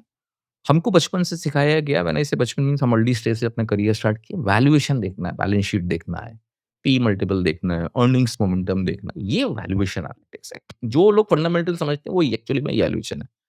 अब वैल्यूएशन एनालिटिक्स हम लोग वी बोलते हैं, हमारे वीएलआरटी में वैल्यूएशन एनालिटिक्स इज़ वीक। इसमें जो सब लोग देखते हैं, हम लोग भी देखते हैं, कैश फ्लो पे हमारा बहुत बड़ा फोकस होता है। लेकिन हम लोग प्रोजेक्टेड पे बहुत कम काम करते हैं, ओके? मैक्सिमम लोग अगले 3 साल की अर्निंग से ही स्टार्ट करते हैं। हम पिछले 10 साल, 30 साल की जर्नी से स्टार्ट करते हैं कि भई पिछला करा उसने ठीक किया, उसने वेरियस साइकिल निकाल ली तो आगे भी ठीक कर सकता है, उसका पोटेंशियल अलग तरीके से है। तो मेरे को कोई भी चीज़ जिस पे असम्पशन ड्रिवन है वो हम नहीं लेते। तो असम्पशन ड्रिवन से आपका नुकसान होता है। आपने ये ले लिया 3 साल में ये हो जाएगा, नहीं हुआ। वो तो असम्पशन पे बेस्ड था ना कि इतना मैंने ग्रोथ रेट पकड़ा था तो ये उसका टर्मिनल वैल्यू है। ओके? तो अगर आपने जहाँ ग्रोथ रेट चेंज कर दिया, सारा एनालिसिस डीसीएफ में भी चेंज हो जाता है। आपके सारे वैल्यूएशन चेंज हो गए। ओके? अब इसलिए हम लोग बाज़ार में बोलते हैं पॉजिटिव सरप्राइज़ है या नेगेटिव सरप्राइज़ है। इसलिए हम उधर जाते नहीं, हम लोग हिस्टोरिकल पे, ट्रेलिंग पे ही काम करते हैं। दूसरी चीज़ मैंने समझी कि खाली वैल्यूएशन से काम नहीं होता है। ओके? आप आप ये नहीं बोल सकते हो कि खाली मेरे को वैल्यूएशन से सब आंसर मिल जाते हैं। तो हम लोग लिक्विडिटी एनालिटिक्स पे भी काम करते हैं। ओके? अब जैसे हम लोग बोलते हैं कि हमारा एक कोर बिलीफ फंडामेंटल आत्मा लिक्विडिटी द प्राणा and sentiments the Maya. Okay? Liquidity तो लाइफलाइन है ना। आपके पास बहुत बढ़िया आइडिया है, लेकिन आपके पास पैसा नहीं है, तो आप क्या करोगे उस आइडिया का? ओके, आपने ब्रिलियंट रिसर्च कर डाली, लेकिन लिक्विडिटी है ही नहीं आपके पास। तो आपके लिए अपॉर्च्युनिटी लॉस है ना, कि आपने मेहनत करी और आपके पास पैसा नहीं है। सिमिलरली सेंटिमेंट्स, आज जैसे सेंटिमेंट्स बहुत खराब है। वैल्यूएशन बहुत अट्रैक्टिव है, आपके पास लिक्विडिटी भी है, आपने पैसा डालने की क्षमता भी है आपके पास, लेकिन आपका माइंडसेट खराब है। आपको डर है, तो आपसे सौदा नहीं होगा। ओके? अब हमने वीआरटी में क्या कर दिया? वन थर्ड वेटेज दे दिया। Okay? One third valuation analytics, one third liquidity analytics, one third risk appetite. Risk appetite means sentiments. वो मैक्रो डेटा से आता है। कोई एस्ट्रोलॉजिकल से नहीं आता है कि सेंटिमेंट्स को हम कैप्चर कर रहे हैं। वो इकोनॉमिक नंबर है हमारा। ओके? अब टी क्या है? Timing analytics. तो timing analytics is a function of valuation analytic, risk appetite and this thing. अब ये बस सिंपल तरीके से मैंने समझाया one third, but in real life में ऐसा नहीं होता है। अब जैसे एग्जांपल देते हैं, ये भी बहुत डायनामिक चलता है। जैसे हम लोग बोलते हैं we are dynamic money manager. ये अगर आप इतने डायनामिक वर्ल्ड में रहते हो, जहाँ सब डेटा पॉइंट्स चेंज हो रहे हैं डे टू डे बेसिस, तो आप समझते भी हो। लेकिन आपका मनी मैनेजमेंट स्टाइल स्टैटिक है। जैसे बहुत सारे लोग बोलते हैं, "अरे! क्या फ़र्क पड़ता है ना 1 क्वार्टर, 2 क्वार्टर, देख लेंगे ना, हम तो 10 साल के लिए लिया हमने स्टॉक।" लेकिन वही लोग 2 साल में 2 क्वार्टर में उनका वॉमिट हो जाता है। क्योंकि वो बोलना और करना में बहुत अंतर होता है। जब 40% स्टॉक गिर जाता है, तो आपके पास पेशेंस नहीं होता है, आपका रिस्क एपेटाइट होता नहीं है। टीवी पे तो मैंने आके बोल दिया कि मैं तो लॉन्ग टर्म इन्वेस्टर हूँ। 40% नीचे आपका ही माल फूट जाता है। ओके? तो उसके लिए हमारे लिए इम्पोर्टेंट क्या चीज़ हो गई? Timing. Timing becomes the most essential subject. Okay? अब जैसे हमने आपको पर्सपेक्टिव रखा कि वीएलआरटी में डायनामिकली चेंज करते हैं। आपको एग्ज़ाम्पल के साथ समझाता हूँ। कोविड आया 2020 में, मार्च 2020 में। हमने फ़ोरकास्ट किया था, तो हम लोग मेंटली प्रिपेयर्ड थे बेटर, बट हमको ये पता था कि बाज़ार इतना खराब होगा, ऐसे अनफ़ोल्ड होगा, किसी को नहीं पता था। तो लोगों ने क्या बोला कि यार वैल्यूएशन में तो कुछ चेंज हुआ ही नहीं है, जबकि वो फ्लॉ है उस स्टेटमेंट पे। बहुत सारी चीज़ें चेंज हो गई और परमानेंटली चेंज हो गई। बट उसका एनालिसिस आपको 6 महीने बाद या 6 साल बाद समझ में आया या 2 साल बाद समझा कि वो क्या चेंज हो गया था। आज हम बोलते हैं अरे because of Covid this behaviour change हो गया। ओके। तो मैक्सिमम लोगों ने क्या बोला फंडामेंटल तो कोई चेंज हुआ नहीं है। जो हुआ था लेट्स मान लेते हैं उस समय आप उसको क्वांटिफाई नहीं कर सकते, वो हकीकत है। उस समय हम क्या देते हैं? देखते हैं वेटेज कि लिक्विडिटी कैसी है। ग्लोबल लिक्विडिटी कहाँ? Global liquidity collapsed. Okay. Risk appetite collapse and March and के बाद वो थोड़ा स्पाइक आया। तो जनवरी से वो कोलैप्स होना स्टार्ट हुआ। तो जब रिस्क एपेटाइट और लिक्विडिटी राइज़ होती है और बॉटम होने के बाद एक्सट्रीम लो पे, मतलब हिस्टोरिकल लो पे आने के बाद, वो हिस्टोरिकल लो था। तो वी से it's a background perfect for raising bull run. Risk appetite rising, liquidity rising. Okay? इसलिए हम लोगों ने 15 अप्रैल को हमने पूरा पोर्टफोलियो डिप्लॉय कर दिया था। We were fully in deploying that. जहाँ लोग बेच रहे थे, वहाँ मैं खरीद रहा था। और वो मैंने चीज़ें जो पुरानी लेके रखी थी, वो हमने बेचना स्टार्ट करी और लिवरेज इकोनॉमी में धीरे-धीरे बैंक्स खरीदे। धीरे-धीरे हमने बाकी मैन्युफैक्चरिंग कंपनी खरीदी, वो जो कोलैप्स हो गई थी। तो उस समय हमने क्या किया, हमारा कोविड लो पे वैल्यूएशन एनालिटिक्स का वेटेज 10% रह गया, 90% was risk appetite and this. Okay? वो डायनामिकली चेंज होता है ऑन द एनवायरनमेंट। ओके? जैसे-जैसे और अगले 3-4 महीने लोगों ने सितंबर तक क्या देखा, अरे मैसिव बुल रन आया, तो मुझे याद है बहुत लोगों ने टीवी पे आके बोला, it's a liquidity driven rally. अभी एनालिस्ट हो, जस्टिफाई करने वाली बात हो जाती है, लिक्विडिटी ड्रिवन रैली। अपने फंडामेंटल तो आपको खराब लग रहा था मार्च में, ओके? तो लिक्विडिटी ड्रिवन रैली है, इसलिए हम लिक्विडिटी एनालिटिक्स करते हैं।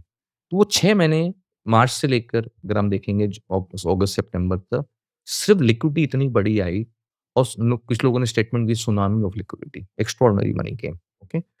इसके ऊपर एक अच्छा एग्जांपल देता है कि पूरा लिक्विडिटी एनालिटिक्स हमने किस बेसिस पे बनाया। तो हमको जब हम बॉम्बे आए थे, तो मैं अभी भी बॉम्बे ही बोलता हूँ, ओके? तो काफ़ी पुराने हमारे बाज़ार के दिग्गज लोग हैं, हम लोग उठते-बैठते थे, फोर्ट एरिया में बाहर खड़े होते थे, वहाँ पे कर मार्केट चलता था। अ, काफ़ी एक्सपीरियंस दिग्गज लोग हमारे बाज़ार के उस समय थे, उनके लिए हमारी बहुत रिस्पेक्ट है। मैंने एक टर्म उनसे सुना यार, बोलते थे कि जब तेज़ी आती है ना, तो ज़मीन फाड़ के, छप्पड़ फाड़ के पैसा आता है। कभी मेरे को इतना समझ में नहीं आया कि ये ऐसे कैसे होता है? ओवर अ पीरियड समझ में आया कि कोई आईपीओ अच्छा होगा तो सडनली 50,000 का डिमांड आ जाएगा, 50,000 करोड़ आ जाएगा। कहाँ से आ गया भाई? 50,000 करोड़ की तो लिक्विडिटी थी नहीं, सडनली 50,000 करोड़ मैनकाइंड में आ गया। ओके? बहुत सारे इश्यू में आ जाता है। तो वो चीज़ हमने ओवर पीरियड टाइम देखी कि हाँ, और जब हमने बोला कि मंदी आती है, तो ज़मीन फाड़ के शेयर निकलते हैं। मतलब इतनी सप्लाई होती है कि सप्लाई रुकती ही नहीं है। आप सोचो कि अभी खत्म, अभी खत्म। अभी जैसे हम बोल रहे हैं एफआई सेलिंग अभी खत्म, खत्म ही नहीं हो रही है। करेक्ट? तो ज़मीन फाड़ के शेयर निकलते हैं। इस पूरी थीसिस पे मैंने लिक्विडिटी एनालिटिक्स बिल्ड किया। ओके? मतलब इसको क्वांटिफाई किया कि कैसे यूफोरिक होता है, कब कैपिचुलेशन आता है, कब लिक्विडिटी साइकिल का मनी फ्लो एनालिटिक्स कैसे शिफ्ट होता है। अब रिस्क एपेटाइट और मनी फ्लो को मैंने लिंक करके रिस्क एपेटाइट और लिक्विडिटी को लिंक करके मैंने मनी फ्लो एनालिटिक्स बना दिया कि मैथमेटिकली ये मनी फ्लो कैसे शिफ्ट होता है। एंड ऑफ द डे तो पैसे शिफ्टिंग इस एसेट क्लास में अगर पैसा शिफ्ट हो रहा है, जैसे हम लोग बात करते हैं कि आज इतने लाख करोड़ का मार्केट कैप उड़ गया, ओके? अगर आप खाली इंडिया के सेंट्रिक से देखोगे और सिर्फ इक्विटी मार्केट के सेंट्रिक से देखोगे तो आपको लगेगा हाँ यार बात बराबर। जब मैं मैक्रो देखते हो पूरा ग्लोबल, सपोज़ दुनिया एक ही है, ओके? तो आपने लॉस किया, मैंने गेन किया। एक एसेट क्लास से पैसा निकल के गोल्ड सिल्वर में आ गया। आपने इक्विटी में लॉस किया, आपका लॉन्ग में लॉस हो गया, मेरे शॉर्ट में फ़ायदा हो गया। मेरा लॉस हुआ तो इनका गेन हो गया।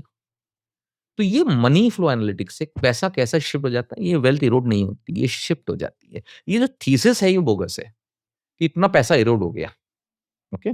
कैसे इरोड हो गया? आपने लॉस किया, किसी का तो गेन आया ना, everybody is buyer and seller of everything ना।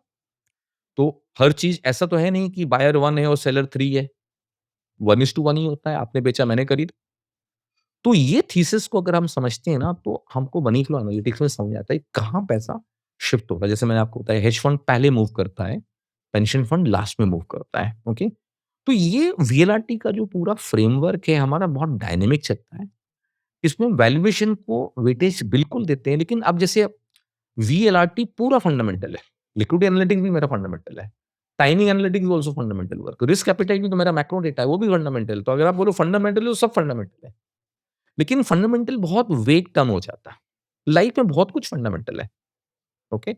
लोग बोलते हैं ये मेरे फंडामेंटल्स हैं, तो I am just trying to give you perspective कि हम लोग हर चीज़ को एनालिटिक्स से डाइसेक्ट करते हैं। जैसे आप लोग मार्केट में अर्निंग फोरकास्ट सब लोग करते हैं कि 3 साल बाद ये अर्निंग्स होंगी, 2 साल बाद वो होगा, 5 साल में ये जीडीपी हो जाएगा। बट मैंने कोई एनालिस्ट नहीं देखा जो मल्टीपल फोरकास्ट करता है कि इसका मल्टीपल आज 10 है, ये 50 हो जाएगा, करेक्ट? लेकिन प्राइस तो आप जब आप पैसा सबसे बड़ा पैसा कब बनाते हो? जब अर्निंग एक्सपेंशन और मल्टीपल एक्सपेंशन साथ में होता है, ओके? बहुत सारी कंपनियाँ जो एक ज़माने की एडमायर्ड टेरिटरी थी और लास्ट 1 साल, डेढ़ साल में बहुत गिरी। अर्निंग्स उनकी आज भी एक्सपैंड हो रही है, लेकिन उनका परसेप्शन खराब हो गया और उनका पी डिटोरिएट हो गया। तो अर्निंग डिटोरिएशन बहुत फास्ट हुआ, मल्टीपल डिटोरिएशन फास्ट हुआ, इसलिए आपका पैसा लग गया। तो आप बोलोगे अर्निंग्स तो बढ़ रही थी मेरी तो ईपीएस हर साल बढ़ जाती है, लेकिन मैं तो लॉस कर दिया, ओके? तो कोई एनालिस्ट अर्निंग वो मल्टीपल फोरकास्ट नहीं करता, हम लोग करते हैं। हम लोग परसेप्शन एनालिटिक्स पे काम करते हैं कि भई ये पी मल्टीपल को मैं परसेप्शन एनालिटिक्स से लिंक कर देता हूँ, मतलब? ओके? आप किसी कंपनी को 10 का पी क्यों देते हो? किसी को 50 का देते हो, क्यों देते हो? उसका कोई तो परसेप्शन अलग है ना, हुँ, उसको हम क्वांटिफाई करते हैं, कैसे ओके? करते हो? वो बहुत सारे मैक्रो डेटा पे भी करते हैं और कंपनी स्पेसिफिक डेटा पे भी करते हैं, इंडिविजुअलिस्टिक डेटा पे भी करते हैं, ओके? उसकी गवर्नेंस से रिलेटेड भी करते हैं, ईएसजी स्कोर से भी करते हैं, बहुत सारा डेटा को हम लोग क्वांटिफाई करते हैं। अब जैसे एग्ज़ाम्पल के तौर पे बोलता हूँ, इंडिया लोग बोलते हैं इंडिया बहुत महँगा हो गया। ठीक है, महँगा है। बट इंडिया में जो डेमोग्राफिक हमारे फ़ेवर में है, जो अर्निंग मोमेंटम है, जो हमारा जीडीपी ग्रोथ है, जिस तरह का हमारा एक एक्सेप्टेंस ग्लोबली बढ़ रहा है, ओके? हमारा आज हमारा इंडिया में वो जो रिस्पेक्ट है आज से 10 साल पहले नहीं था, 15 साल पहले वो नहीं था, 25 साल पहले वो नहीं था। तो एक बहुत सारी चीज़ें चेंज हो गई और ग्लोबल मनी फ्लो शिफ्ट हो रहा है। आज इंडिया को लोग एक इम्पोर्टेंट प्लेयर देखते हैं, we are becoming the third largest economy, okay? अगर हम इस थीसिस को नंबर्स में कन्वर्ट करें तो मैं बोलता हूँ इंडिया का पी एक्सपैंड हो गया। इंडिया का परसेप्शन चेंज हो रहा है तो पी एक्सपैंड हो गया। इंडिया एक्सपेंसिव है और एक्सपेंसिव रहेगा। आपका पी डिटोरेशन नहीं होने वाला है। तो जो लोग सोचते हैं कि मैं तो घटूँगा तब लूँगा, तो वो मिस आउट करेंगे इंडिया की रैली। क्योंकि परसेप्शन ही चेंज हो गया है। ओके? जब आपका परसेप्शन चेंज हो जाता है तो आप नए लेवल पे चले जाते हो। ओके? उसको मैथमेटिकली हम लोग ये काफ़ी चीज़ें कॉम्प्लेक्स हैं, बट हम लोग उसको करने की कोशिश करते हैं और ये मेरे लिए भी बहुत अच्छा है, आराम से बोल सकता हूँ, बट हम जब रियल लाइफ में करते हैं तो बहुत कॉम्प्लेक्सिटी होती है। कैसे साइकिल को लीड लाइक देखते हैं, हम लोग का भी दिमाग घूम जाता है। मतलब we also are lost sometime you also ask me ऐसे समझ में नहीं आ रहा है। इतनी चीज़ें हमने इतना ज़्यादा डेटा देख लिया ना, तो you yourself are lost. Hmm. Okay? उसको कैसे कनेक्ट करना समय जाता है। उसमें ह्यूमन इंटेलिजेंस लगता है। वो हमारा इंटेलेक्ट काम आता है फिर, जो इतने सालों हमने उसको बिल्ड किया। ओके? और with AI tool now life will become slightly better. थोड़ा और उसको एक्सपेंड कर सकते हैं। एफिशिएंसी आपकी बढ़ गई है। जो आपको शायद 15 दिन लगता था, आज वो आप 15 मिनट में कर पाते हो। तो वो हाँ, पर्सपेक्टिव बहुत अलग हो गया है। ओके, आप एआई टूल्स यूज़ करते हो डेली काफ़ी वर्क कुछ में? यूज़ करते हैं बट अभी भी हम हमारे लिए भी बहुत अर्ली स्टेज है, बहुत अर्ली स्टेजेस है। ओके, हम ये नहीं बोल सकते कि जो दुनिया में हम लोग बहुत इन्फेंसी स्टेजेस पर है और हम लोग ओपनली बोलते हैं ऐसा नहीं है। But we are using our predictive analytics is also AI in that sense. We are way early in that. हम तो 30 साल से बना के बैठे हैं। We have invested $24 million in building analytics tools. Okay, वाह! और हर साल $1 मिलियन उस पे खर्चा करते हैं। बाप रे! तो over a period of time we call it quantum mine. Okay, हमारा एक एनालिटिकल टूल है, इसलिए हमारे सारे सब कुछ in house analytics tool, risk management, order management, fix करना, everything is in house build. इसलिए हम लोग ज़्यादा एफिशिएंटली उसको मैनेज कर पाते हैं। या भाई फैक्ट शीट पहले दिन रिलीज़ हो जाती है। आपको कोई रिस्क पैरामीटर होगा, हम लोग पहले दिन दे देंगे आपको, हमारा लाइव रहता है। ओके? कि जब आप एक चीज़ को ऑटोमेट कर लेते हो, तो आपका काम थोड़ा आसान हो जाता है, तो थिंकिंग हमारी बहुत चीज़ों पे ऑटोमेशन पे लिंक रहती है। हम लिमिटेड लोगों के संग साइज़ेबल काम करना चाहता है रादर देन और इतने लोगों का प्रॉब्लम लोगों का नहीं है, इतने लोगों को सँभालना आसान नहीं होता है। क छोटी टीम से अगर आप हुँ। काम करोगे ना, तो मैन रिलेटेड जो ह्यूमन बीइंग रिलेटेड चैलेंजेज़ होते हैं, वो थोड़ा कम हो जाते हैं। Was this one of the key reasons कि आपका जो यूएम ग्रोथ है that was so like so rapid आपने 2020 में I think it was 130 crores and 2024 तक 1 लाख करोड़ हो गया था, राइट? इक्विटी 4 बट साल में 1 लाख करोड़। या मतलब मैंने तो कोई भी म्यूचुअल फंड का इतना फ़ास्ट 4 साल में कोई यूएम ग्रोथ नहीं किया। तो लाइक जो आपका पूरा क्वांटिटेटिव फ्रेमवर्क है, was that one of the core reasons कि इतना परफॉर्मेंस फ़ास्ट ग्रोथ ऑब्वियसली हुआ? फ्रेमवर्क के कारण परफॉर्मेंस आया एंड परफॉर्मेंस अदरवाइज़ हम लोग को तो कोई पहचानता था नहीं और सेबी ने एक ही अच्छा काम किया है कि म्यूचुअल फंड सही नहीं, म्यूचुअल फंड सेफ है। हुँ। ओके?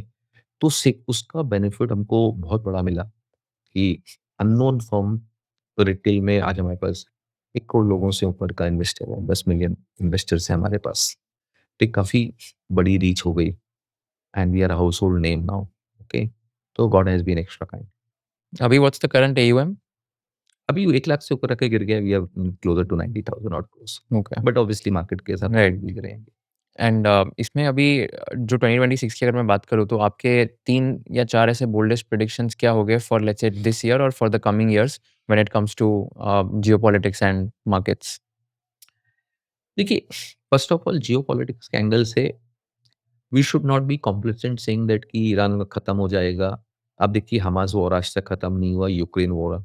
ये आप 2032-33 तक मान के चलिए, things will remain elevated for longer period of time and some point of time next book में आपको मिलेगा, volatility will only expand, it will not collapse. Okay? So ये हमको मान के चलना है कि हम एलिवेटेड जियोपॉलिटिकल वोलेटिलिटी एनवायरनमेंट में अगले 7-8 साल, 9 साल रहने वाले हैं। ओके, उस पे हमको क्लैरिटी होनी चाहिए कि आप बोलो कि बहुत पीसफुल वर्ल्ड हो जाएगा, सब सेटल हो जाएगा, वैसा नहीं लगता है। दूसरी चीज़ देखनी है कि अगर आप 26 का बोल रहे हो कि ओवर पीरियड ऑफ टाइम का बोल रहे हो? So 26 का भी and then over a period of time. So over a period of time देखिए लॉन्ग टर्म में हमको इंडिया का रेलेवेंस एक्सपैंड होता हुआ दिखता है और यूएस का रेलेवेंस डिक्लाइन होता हुआ दिखता है, ओके? बट अगर हम आज की बैटल भी देखें तो अगर आप गौर करेंगे, जो भी हो रहा है वो दुनिया में 2 सुपर पावर का फाइट है, चाइना और यूएस का। बाकी सब कोलैटरल डैमेज है और वो फाइट डॉलर के रेलेवेंस को लेकर है। हर इकोनॉमिक बैटल लोग बोलते हैं ना, अरे वो ट्रम्प पागल है, कुछ भी करता है। No, he is very intelligent person, okay? He is not idiot in any manner. उसको कुछ लोग इडियट बन के काम करते हैं, होते हैं ना? वो हम लोग बोलते हैं ना, एड़ा बन के पेड़ा खाने वाला मॉडल, ओके? उसका काम करने का हर एक का अपना तरीका है। वो बहुत सारी चीज़ें जो डॉलर का रेलेवेंस डिक्लाइन हो रहा था उसको सॉर्ट आउट कर रहा है, ओके? इसलिए अगर आप मेरे को पूछोगे अगले 2-3 साल में सबसे बड़ा रिस्क डॉलर रैली का दिखता है, जो I am also believing that long term में डॉलर का रेलेवेंस हट जाएगा। 47 तक आते-आते तो डॉलर रिज़र्व करेंसी भी नहीं रहेगी, ओके? बट हमको समझ में आता है तो उनको भी समझ में आता है, ओके? अगर आप गौर करेंगे यूक्रेन की बैटल में क्या था? अमेरिका को तो कूदने की ज़रूरत थी नहीं ना, क्योंकि वो कूदा क्यों? क्योंकि डीएक्सवाई इस समय 92 आ गया था, वो कोलैप्स हो जाता। कि अमेरिका को अपना डॉलर का रेलेवेंस बचाने के लिए वो कूदा उसमें, इसलिए वो रैली हुई 110 तक, 112 तक जो हुई। अभी आप देखिए रिसेंटली जब डॉलर वापस 96 को भी कोलैप्स हो रहा था, अगेन वो जाके क्या उसने वेनेज़ुएला में कंट्रोल लिया, ओके? क्यों उसको कंट्री नहीं चलाना वेनेज़ुएला, उसको वो कहता तू ऑयल भी बेच मेरे को प्रॉब्लम नहीं, मेरे को ऑयल तू डॉलर में बेचेगा। China was buying maximum heavy oil from them in yuan, उनको उससे प्रॉब्लम है। क्योंकि उनको तो फ्री का पैसा मिलता है ना, डॉलर का रेलेवेंस जब तक रहेगा, वो तो प्रिंटिंग मशीन है। वो डेफ़िसिट रहेगा, वो डेफ़िसिट तो पेपर में है, वो तो एंट्री है खाली। रियल में इम्पैक्ट नहीं है, आप जितना चाहें उतना प्रिंट कर सकते हो ना, ओके? तो जब तक वो रिज़र्व करेंसी रहेगा, तब तक उस कंट्री का रेलेवेंस है। अगर आप जैसे देखेंगे 1960 तक नियरली 200 साल ब्रिटिश का रेलेवेंस रहा, उससे पहले फ्रेंच का रहा, उससे पहले पोर्चुगीज़ और वो सब स्पेनिश वो सब रहा है। एंड वो रेलेवेंस रहा। अगर आप रिज़र्व करेंसी का भी स्टेटस देखोगे तो एक नियरली 99 ईयर्स की साइकिल आती है, ओके?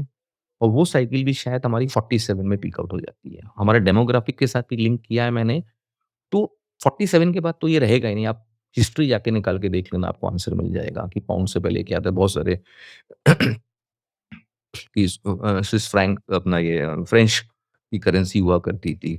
तो बहुत सारा डेटा पॉइंट्स हैं, तो अमेरिका का रेलेवेंस पे इश्यू है। बट हाँ, तो मैं ये इसको समझा रहा था आपको, हाँ, तो डॉलर की हम बात कर रहे थे। अभी ईरान में वो क्यों आया? क्योंकि ईरान वाज़ सेलिंग उसका पेट्रो जो उनका एग्रीमेंट था डॉलर में वो खत्म हो गया और अभी उनको वो हमको भी फूड के बदले दे देता है ऑयल, चाइना को युआन में दे देता है, ओके? सो ऑब्वियसली उनका रेलेवेंस कम हो रहा है और सऊदी वगैरह का रिज़र्व कोलैप्स हो रहा है, okay? Now America has more reserve than Saudi. Now if you ask me सबसे बड़ा रिज़र्व किसके पास है? वेनेज़ुएला के पास, इसलिए वो उधर गया। ईरान इसलिए आया क्योंकि वो डॉलर में कन्वर्ट करना चाहता है। वो कंट्रोल करेगा, बोलेगा तुम बेचो जो बेचना है, लेकिन मैं सैंक्शन भी हटा दूँगा। Okay, nuclear all those thing वो सब ठीक है, okay. But real battle crux ये है, ऐसे तो पाकिस्तान के पास भी न्यूक्लियर बम है, तो अमेरिका जाता है उसको हटाने के लिए बस कि नॉर्थ कोरिया के पास जाता है? नहीं जाता है ना। तो ये जो थीसिस है कि उसके पास न्यूक्लियर बम है इसलिए हम लोग कर रहे हैं, I don't think that is the thesis, okay. Dollar का रेलेवेंस का थीसिस है। अब इस यही डेटा को अगर मैं आगे एक्सटेंड करूँ तो नेक्स्ट क्राइसिस नाइजीरिया में दिखती है, मार्केट इम्प्लॉयड एनालिटिक्स, क्योंकि वो सेकंड लार्जेस्ट रिजर्व है। ऑलरेडी वहाँ पे क्राइसिस स्टार्ट हो चुकी है, some sort of civil war, Muslim versus Christianity की बैटल ऑलरेडी वहाँ पे प्ले आउट हो रही है, ओके। ये और बड़ी होगी, उसको बेनिफिट किसको है? यूएस को। वो जाके वहाँ कूदेगा उसके बाद, वहाँ पे वो कंट्रोल करेगा। इसलिए मैंने बोला अगले 2-3 साल डॉलर को जो बहुत लोगों ने राइट ऑफ कर दिया dedollarisation, we were very early to talk about in 2012 कि how dedollarisation cycle begin. But structure bull run और deterioration of dollar but cyclical uptrend. तो वो एक सबसे बड़ा रिस्क हमको समझ में आता है। दूसरी चीज़ हमको समझ में आना चाहिए कि काफ़ी लोग बुराई कर रहे हैं अमेरिका की इस समय, बट अगर दुनिया के लिए लेट्स से अगर ईरान वाज़ हॉटस्पॉट, उसका वीक होना is a good news for India and good news for the world. Iran का वीक होते ही चाइना वीक होता है, रशिया वीक होता है। उसको आगे करके वो लोग कबड्डी खेलते थे। ओके? वो चाइना बैकएंड से था, रशिया बैकएंड से था। अदरवाइज़ ईरान 47 ईयर से सैंक्शन है। उसके बाद भी उसको कोई प्रॉब्लम नहीं है। उसने इतनी मिसाइल बिल्ड कर ली, न्यूक्लियर कैपेबिलिटी बिल्ड कर ली। वो अंडरग्राउंड एक सिटी चलाता है इफेक्टिवली। ओके? तो इतनी कैपेबिलिटी कहाँ से आई? इतना फाइनेंशियल सपोर्ट कहाँ से आया? कहीं से तो आया, ये 2 कंट्री से आया। तो अगर आज की तारीख में अगर हम देखें ना, सब लोग इस समय दुनिया में अमेरिका को गाली दे रहे हैं। बट कुछ साल बाद उसको थैंक यू बोलने आएँगे। ये नैरेटिव जो भी बिल्ड हो रहा है, अगर हम इसको बहुत सेंसिबल तरीके से जियोपॉलिटिक्स थोड़ा हम समझते हैं, तो उसको हम समझाने की कोशिश करेंगे।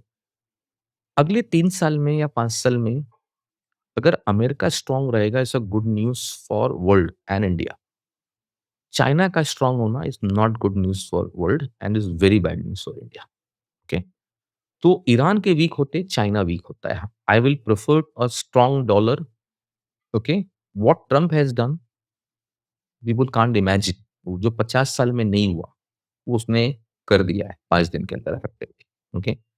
तो मेरे लिए ये एक बहुत अच्छा आउटकम है और इससे इंडिया का परसेप्शन और इम्प्रूव होता है। देखिए, इंडिया में कुछ नहीं, हमारा ऑयल आज भी रशिया से आ रहा है, कभी बंद तो हमने किया ही नहीं था। ओके? वो नैरेटिव जो भी हो। ओके? हमको एलएनजी की प्रॉब्लम है, एलपीजी की प्रॉब्लम है, उसके लिए भी रिसोर्स बिल्ड हो रहे हैं और जिस तरह से हमारा रिन्यूअल पे कंट्री का, गवर्नमेंट का, पीएम का फोकस है, 2032 आते-आते we will in a very comfortable situation on the renewable side, whether is battery storage focus which is building thing and maybe by that time nuclear will also be a alternative at that stage. अभी तो हम बहुत early stage और infancy stages के ऊपर हैं, but मुझे लगता है 5 से 8 साल के अंदर उधर भी आपको एक बड़ा ट्रैक्शन मिलेगा। तो maybe from a longer term perspective India is good. आज डेटा सेंटर की बात करें तो आज सऊदी में जो भी हुआ, उससे लोग इंडिया में आना प्रेफ़र करेंगे। इंडिया का टाइम ज़ोन हमारे फ़ेवर में है।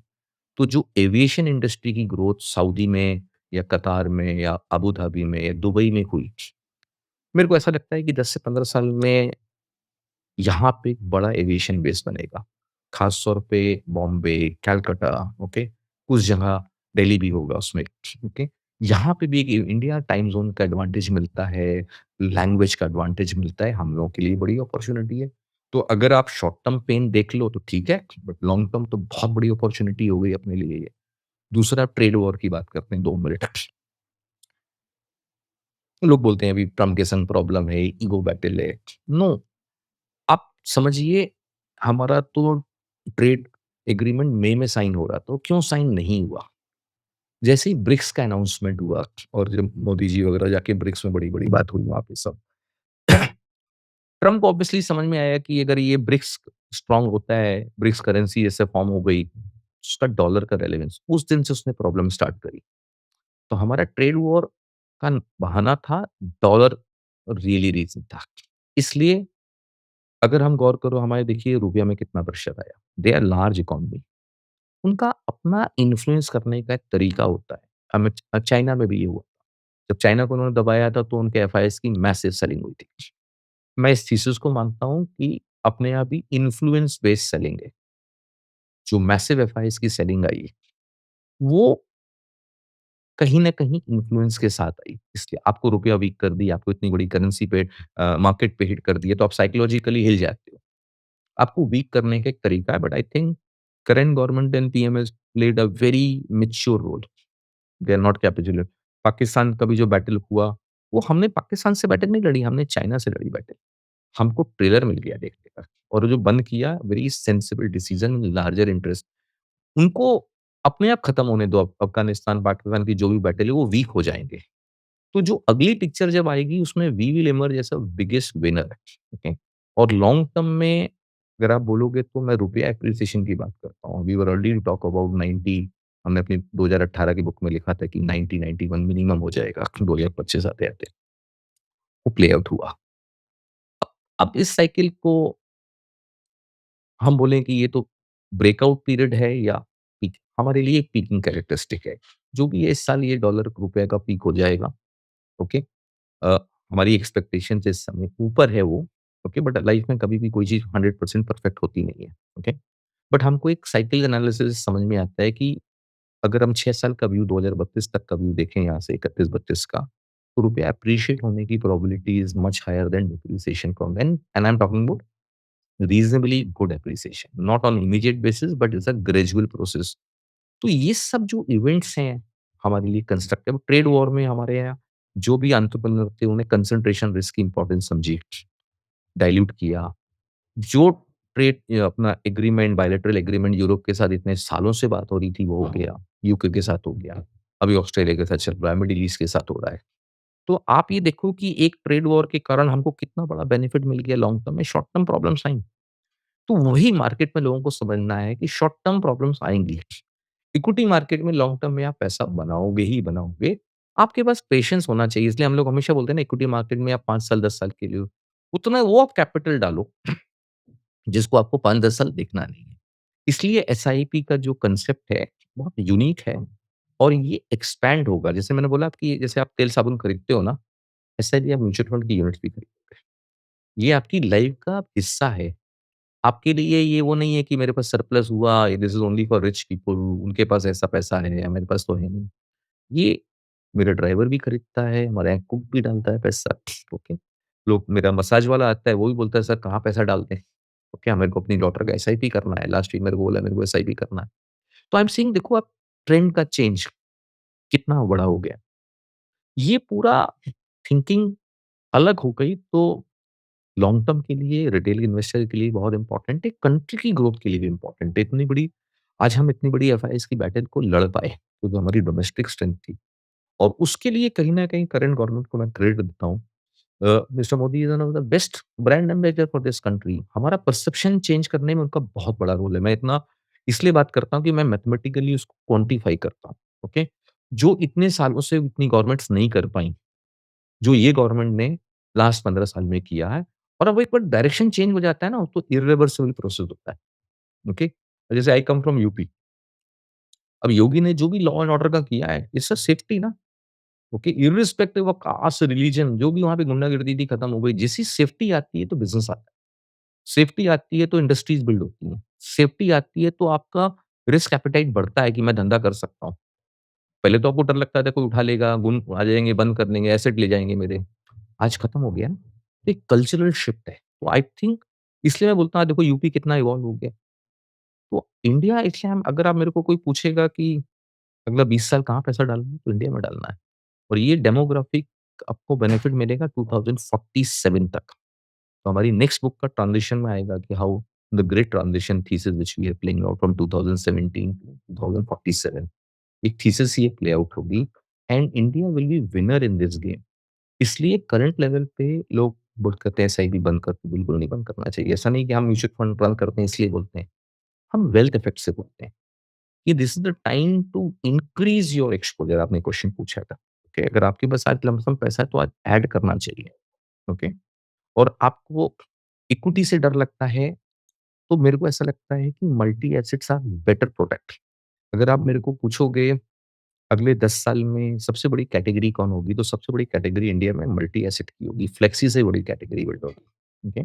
आज लोगों को समझ में नहीं आ रहा है। बट ग्रेजुअली वो अब ट्रेंड जैसा शिफ्ट होता है ना, जैसे मैं एसआईएफ की बात करता हूँ, तो मुझे ऐसा लगता है कि अगले 10 साल में SIF will be very important product. SIF will be 50% of active mutual fund product. ये हमारा एनालिटिकल फोरकास्ट है। इतना बड़ा व्यू है। एसआईएफ में मिनिमम टिकट साइज़ 10 लाख है, हाँ, राइट? यस। बट वो 10 लाख पर एएमसी है। अगर ओके। मेरी 5 स्कीम है, हुँ। तो हर स्कीम में 2-2 लाख रुपए डाल सकते हो। ओह! ओके। पर एएमसी 10 लाख पर इन्वेस्टर पर एएमसी। और एसआईएफ में फिर मल्टीपल स्कीम्स भी हो सकते हाँ, हैं। मल्टीपल सब मिला के 10 लाख मिनिमम। पर एएमसी। बट आप 2 एएमसीज़ को मिक्स करके आप नहीं बोल सकते हो कि मैं 10 लाख राइट। डालूँगा। एंड इसमें एडवांटेज ये है कि इसमें डेरिवेटिव्स का भी इसमें क्या एक्सपोज़र देखिए मिल बीटा सकता है। मैनेजमेंट प्रोडक्ट है। मैं अगर आप जब मार्केट वोलेटाइल होता है, हुँ। तो अभी जैसे हम अपने एसआईएफ 3 एसआईएफ हमने लॉन्च किए थे। बहुत बड़ी हिस्ट्री नहीं है बट फिर भी मैं लास्ट 1 महीने की बात करता हूँ, ओके? या 3 महीने की बात करते हैं जो खराब गए। तो लास्ट 1 हफ्ता, 10 दिन, 15 दिन, 1 मंथ, 3 मंथ्स में देखा कि हमारा fall on SIF is significantly lower than the benchmark, okay? ऐसा नहीं है कि एसआईएफ बढ़ जाएगा, हमने पॉजिटिव रिटर्न दे दिया, ऐसा नहीं है। हमारा फॉल कम हुआ। ये बिकॉज़ उस प्रोडक्ट का बीटा हम लोग कम रन करते हैं, ओके? जिसका बीटा जितना लो था उतना वो प्रोडक्ट कम गिरा। तो हम लोग इसके लिए बोलते हैं कि this is beta management product. आप अपने प्रोडक्ट पोर्टफोलियो की वोलेटिलिटी कम कर सकते हैं। अब जैसे बहुत लोग क्वेश्चन आता है कि क्या हम एसआईएफ कर रहे हैं तो म्यूचुअल फंड बेचते हैं? नहीं, ओके? हम लोग का ऐसा थिंकिंग है कि अगर आपके पास अगले 5 साल में आपके पास 50% म्यूचुअल फंड होना चाहिए, 50% एसआईएफ होना चाहिए। क्यों होना चाहिए? आपको दोनों बाजू बैलेंसिंग मिलता है। अगर आपका पोर्टफोलियो 50-50 है, तो एक्सट्रीम एनवायरनमेंट जब बुलिश ट्रेंड होगा तो mutual fund will out perform, okay? और बेयरिश ट्रेंड होगा तो ये आउट परफॉर्म करेंगे। तो कुछ सिनेरियो में वो आउट परफॉर्म करेंगे, कुछ सिनेरियो तो आपका पोर्टफोलियो का डाइवर्सिफिकेशन अच्छा है, आपका पोर्टफोलियो का वोलेटिलिटी कम हो जाएगा, आपका पोर्टफोलियो का रिस्क एडजस्टेड रिटर्न बढ़ जाएगा। तो आपको मेंटल पीस भी रहेगा, okay? That's the approach we recommend rather than saying ये बेच दो, खरीद दो। दूसरा एसआईएफ को लेके एक और मिथ है, लोगों को लगता है ये रिस्की प्रोडक्ट है। नहीं, एक्चुअली इसमें म्यूचुअल फंड से कम रिस्क है, ओके? रेगुलेटर का पर्सपेक्टिव है कि this product is meant for sophisticated derivative instrument है। It is meant for serious player who understand who are financially or who have more financial acumen और financial literacy ज़्यादा है उनकी, which is correct क्योंकि derivative आता है तो उनको समझ में आना चाहिए। बट जैसे मैंने बताया derivative with leverage is more risky. Derivative alone instrument ऐसा नहीं कि उसमें लॉस नहीं होगा आपको। आपका कॉल गलत हो गया तो गलत है ना, लॉन्ग शॉट में दोनों बाजू गलत हो सकते हो आप। तो ऐसा नहीं रिस्क ज़ीरो है, रिस्क हाई है। बट रिलेटिव रिस्क कम हो जाता है क्योंकि हमने ओवरऑल पोर्टफोलियो का बीटा कम कर दिया। तो मैंने अ, मार्केट से रिलेटेड मेरी वॉलेटिलिटी कम हो जाएगी। तो वो हमको समझना है इसलिए एक बहुत यूनिक प्रोडक्ट है और इसके हर हर इन्वेस्टर के फंड में जैसे हम लोग क्यूसिप रन करते हैं, क्यूसिप होना चाहिए। Super interesting conversation. Thank you so much for doing this. बहुत मज़ा आया। समझ ही नहीं आया कैसे 1.5 आवर्स 1 ऑवर 45 मिनट्स पास हो गया। Last question that I ask all my guests, it's a tricky one. If you are in the shoes of Kushal Lodha and if you are interviewing mister Sandeep Tandon, what is one question you would like to ask him towards the end? तो one question I ask myself will be what is your learning? Okay? तो 30 साल मैं 33 साल का निचोड़ क्या है? वो मैं अपने आप से पूछूँगा कि भई मैंने 30-33 साल में क्या उखाड़ा? तो what is your learning okay? 33 साल में? 33 साल में एक ही लर्निंग है लाइफ की सबसे बड़ी, remove your emotions and focus on analytics. Analytics is future. हर चीज़ में अपने बच्चों को, नेक्स्ट जनरेशन को एनालिटिक्स सिखाओ। मार्केट के हिसाब से नहीं, हर बिज़नेस में एनालिटिक्स लगता है, ओके? आज और हम लोग बहुत बड़े बेनिफिशियरी हैं because we are early adopter of analytical tools. तो मेरे लिए अगर आप बोलोगे 33 साल में मैंने सबसे बड़ा कुछ बनाया, जैसे मैंने बोला 30 साल का हमारा क्वांटम माइन की जर्नी है। वी फील वेरी प्राउड कि हमने एक कुछ बनाया है। 33 साल में हमने एक एनालिटिकल फ्रेमवर्क बिल्ड किया, जिसमें जिसकी एब्सर्ड वैल्यू है, ओके? बड़े-बड़े एसेट मैनेजमेंट कंपनी ग्लोबली चलते हैं, इंडिया में तो कोई रन नहीं करता है, ओके? तो एनालिटिकल्स हमारा एक बिगेस्ट एज है और 33 साल में हमने इस एनालिटिकल टूल से प्रेडिक्टिव एनालिटिक्स जो बनाया, वो हमको आज है। We can see the future with the help of mathematical tools. वो हमारा एक बड़ा लर्निंग। तो आपने वो जो क्वांटम माइन का पूरा फ्रेमवर्क तो ये बुक में पूरा आपने वो डॉक्यूमेंट किया है। But and is this book like publicly available या आपने इंटरनल नहीं, के लिए? हमने अपने कुछ सेलेक्ट लोगों को डिस्ट्रीब्यूट करी है, ओके। डिस्ट्रीब्यूटर्स को, आपको भी दी है copy. Thank you okay. So much. But लोगों को अभी इसका फ़ायदा अगर लेना है, समझना है इनके बारे में क्या तो लिखा अभी है, हम क्या लोग नहीं, इसका so then concise version website पर हुँ, डालने वाले हैं। ओके। ओके, कंडेंस वर्ज़न ये तो 250 पेज का बुक है, इतना हुँ, कॉपी इतना लोगों के पास समय नहीं होगा। या इसको मल्टीपल लैंग्वेज में हम लोग इसको एक सही लगता है। This is like very beautifully designed also by yeah the way. Sir amazing work. And third book आपकी कब आएगी? वो भी इसी साल आएगी। अच्छा यही साल में 2026। What is the name, have you decided? Yeah it's known as great last page पे उसका पिक्चर भी है, ओके। द ग्रेट ट्रांजिशन अच्छा ग्रेट। 2027 टू 2017 2047। to 47 अच्छा, amazing, looking forward to that. Yeah but thank you so much once again for doing this sir. बहुत मज़ा आया आपसे बात करके। Wish you all the best and I am sure this AUM is just going to scale up going forward and thank you so much for doing this. Yeah thanks a lot. Thank you. Thank you so much for watching this video till the end. Before we end this video, I'd like to thank Grow for being our title sponsor. With support like this, we can deliver actionable finance content to our audience. So go ahead and download the Grow app today and tell us in the comment section which guest you want so that we can invite them. Also ऐसे कौन से questions है जो मैंने पूछने चाहिए थे, कौन से questions है जो मैंने नहीं पूछने चाहिए थे, ऐसे कौन से parts है आपको लगता है trim करने चाहिए थे, हमें comment section में बता देना ताकि we can give you the most value additive content. Thank you so much once again for watching this entire podcast and stay tuned for more amazing episodes episodes of Conversation with Kushal. Investment in securities market are subject to market risks. Read all the related documents carefully before investing.